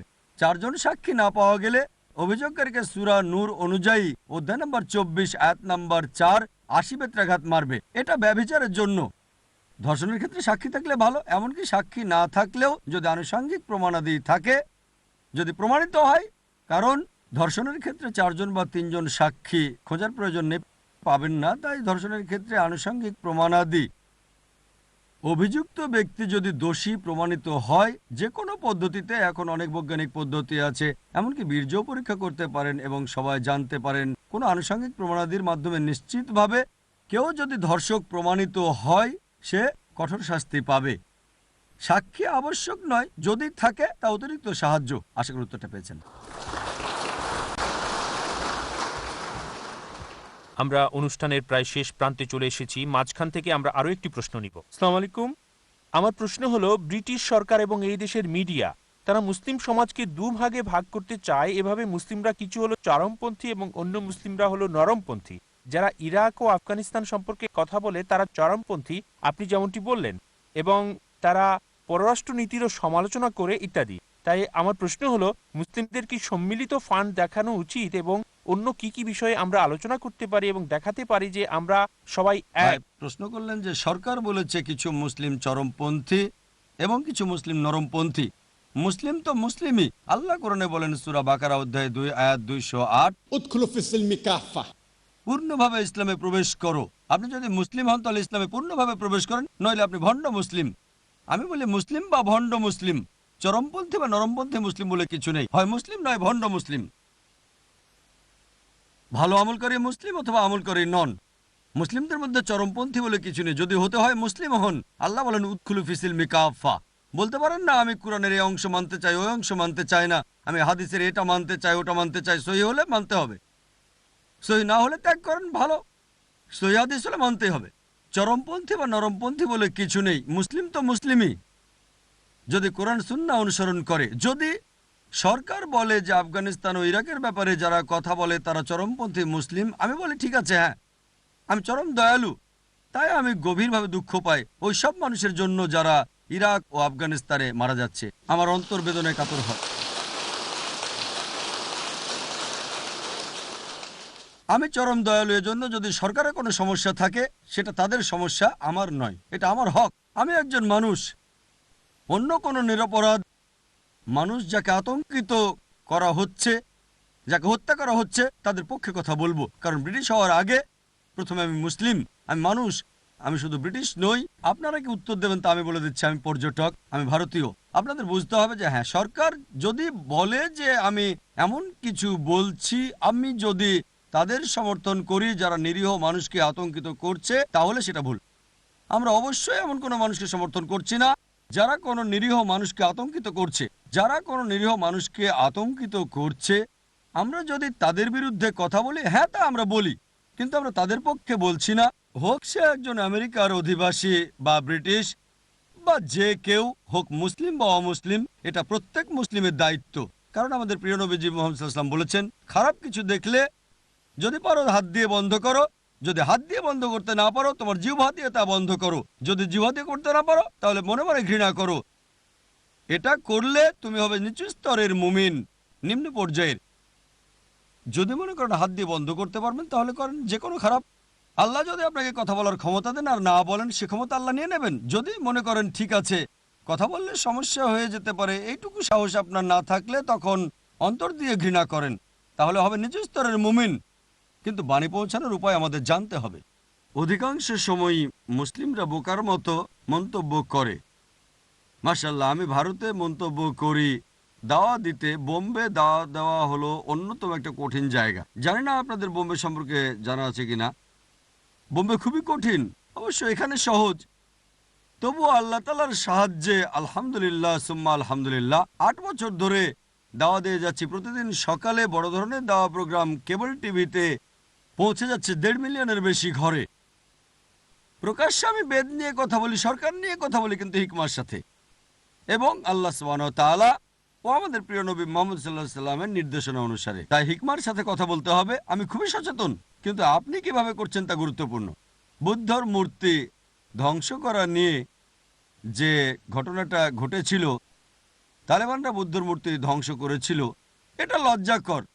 যেসব মানুষ মিডিয়াতে এসেছিল, সকল তথাকথিত ইসলামী বিদ্বানরা, তাদের সবাই প্রতিবাদ করেছিল যে মূর্তি ধ্বংস করা ভুল কাজ, ভুল ভুল। আমি মিডিয়াতে বলেছিলাম যে মুসলিম আলেমরা যদি মনে করেন যে যারা বুদ্ধের মূর্তি ধ্বংস করেছে তাদের পক্ষে কথা বলা মুসলিম উম্মার জন্য সমস্যা হতে পারে, তাহলে অন্তত নিজের মুখটা বন্ধ রাখতে পারেন কমপক্ষে। এক হিন্দু আমাকে প্রশ্ন করেছিল যে আফগানিরা যেহেতু ক্ষমতায় অধিষ্ঠিত, তাই তারা মূর্তি ধ্বংস করেছে। ভারতে এটা কখনোই ঘটবে না, কেউই মূর্তি ধ্বংস করবে না। ইসলাম কিভাবে অনুমতি দেয়? আমি তাদের বললাম, বোম্বের স্থানীয় এয়ারপোর্টের বাইরে সান্তাক্রুজে মহাবীরের একটা বড় মূর্তি ছিল। জৈনরা মহাবীরের বিশ্বাস করে, এটা ছিল উলঙ্গ একটা মূর্তি। তাই মানুষ অভিযোগ করেছিল ওই মূর্তিটা গোপনাঙ্গ ঢেকে দিতে হবে। সরকার বাধ্য হয়েছিল সেটা করতে। কয়েক মাস পরে তারা মূর্তিটা ভেঙে ফেলেছে। আর ওই সব মানুষ যারা মূর্তির ব্যাপারে অভিযোগ করেছিল, তারাই আজ বুদ্ধের মূর্তি ধ্বংসকারীদের প্রতিবাদ করে যাচ্ছে। আফগানিস্তানে বাসকারী বৌদ্ধদের চেয়ে আমাদের ভারতে বেশি জৈন বসবাস করে। তুলনামূলক ধর্মের ছাত্র হিসেবে আমি বলেছি, কি ঘটেছে আমি জানি না, তবে আমি নিশ্চিতভাবে জানি যে আফগানিরা সেখানে বৌদ্ধদের শিখিয়ে দিচ্ছে। কারণ বুদ্ধ কখনোই বলেননি যে আমার মূর্তি তৈরি করো, কখনোই বলেননি মূর্তির উপাসনা করো। আমি তুলনামূলক ধর্মের ছাত্র, ধর্মপদ পড়েছি। তাই এইসব আফগান তালেবান বৌদ্ধদের শেখাচ্ছে, বুদ্ধ কখনোই বলেননি আমার মূর্তি তৈরি করো, তিনি কখনোই বলেননি মূর্তি পূজা করো, সেটাই তারা শেখাচ্ছে। এক সাংবাদিক আমাকে জিজ্ঞেস করলো, ভাই জাকির, আপনি কি মনে করেন না যে এটা লাখ লাখ বৌদ্ধের অনুভূতিতে আঘাত করে? ইসলাম কি মানুষের অনুভূতিতে আঘাত করতে অনুমতি দেয়? বললাম, সাধারণ পরিস্থিতিতে অনুমতি নেই, কিন্তু মাঝে মাঝে বাবা দয়ালু হওয়ার জন্য নিষ্ঠুর হন। তাকে জিজ্ঞেস করলাম যে ধরেন ভারতীয় সরকার 5 মিলিয়ন মূল্যের মাদক পুলিশ দিয়ে আটক করে ফেলল, 10 কোটি রুপি। যাই হোক, ভারতীয় সরকার কি করবে? সাংবাদিক বলল, সরকার সেগুলো পুড়িয়ে ফেলবে। আমি বললাম, লাখ লাখ মানুষের কাছে মাদকদ্রব্য হচ্ছে দেবতার মতো, তাই সরকার যখন ধ্বংস করে ফেলবে, এটা কি লাখ লাখ মাদকাসক্তকে কষ্ট দেবে না? তিনি বললেন, হ্যাঁ। তাহলে আপনি কি সরকারের পক্ষে না বিপক্ষে? আমি সরকারের পক্ষে।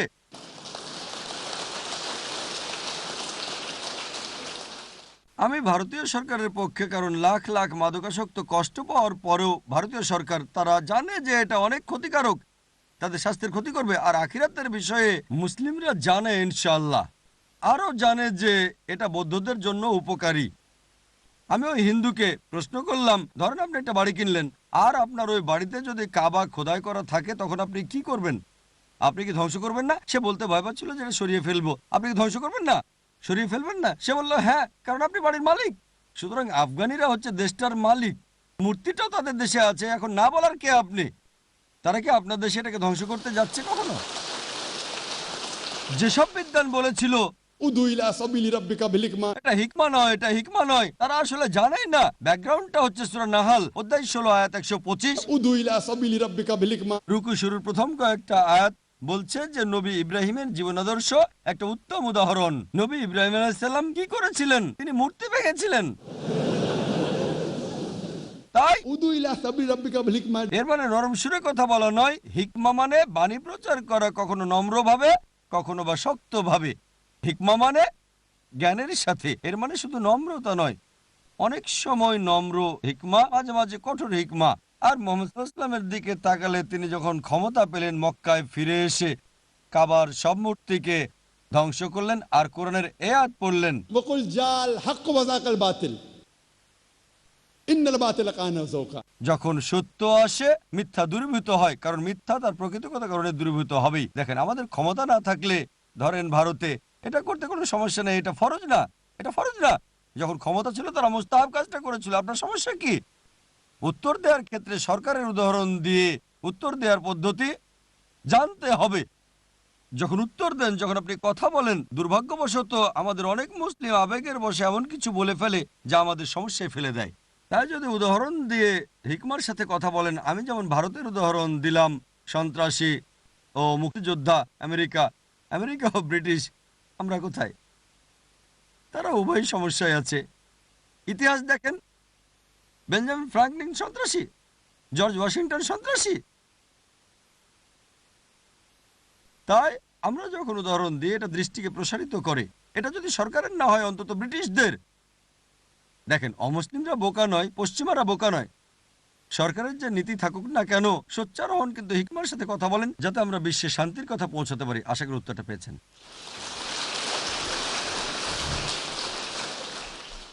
বোনদের থেকে সর্বশেষ প্রশ্ন, কারণ মাগরিবের সময় হয়েছে। নারীরা কি জিহাদে যেতে পারবে?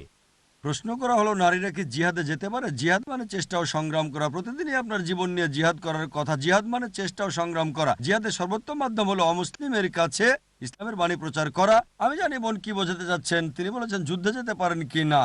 জিহাদের ময়দানে সহিহ বুখারীতে একটা হাদিস আছে, খণ্ড নম্বর 4, হাদিস নম্বর 2784। আমাদের প্রিয় নবীর স্ত্রী আয়েশা রাদিয়াল্লাহু আনহা যখন নবীজিকে জিজ্ঞেস করলেন, আমরা কি জিহাদে অংশ নিতে পারি? নবী বললেন, তোমার জন্য সর্বোত্তম জিহাদ হচ্ছে হজ পালন করা। তিনি তার স্ত্রীকে বললেন, তোমার জন্য সর্বোত্তম জিহাদ হচ্ছে হজ পালন করা। পরিস্থিতির বিচারে নারীরা চাইলে সেবা যত্ন করতে পারে, রোগ পরিচর্যা করতে পারে, পানি সরবরাহ করতে পারে। সহিহ বুখারীতে একটা অধ্যায় আছে, নারীরা যুদ্ধে অংশ নিয়েছিল, পানি সরবরাহ, প্রাথমিক চিকিৎসা ইত্যাদি করে যেতে পারে, তবে পরিস্থিতির বিচারে। কিন্তু নবী একবার তার স্ত্রীকে বলেছিলেন, তোমার জন্য সর্বোত্তম জিহাদ হচ্ছে হজ করা। তাই পরিস্থিতির বিচারে। কিন্তু উত্তম জিহাদ হচ্ছে নিজের কুপ্রবৃত্তির বিরুদ্ধে জিহাদ, সমাজের উন্নতির জন্য জিহাদ, যা প্রত্যেক মুসলিমের উচিত, হোক সে পুরুষ বা নারী, নিরবচ্ছিন্নভাবে সকলেরই কাজ করে যাওয়া উচিত। আশা করি উত্তরটা পেয়েছেন। ওয়া আখিরি দাওয়ানা আলহামদুলিল্লাহি রাব্বিল আলামিন।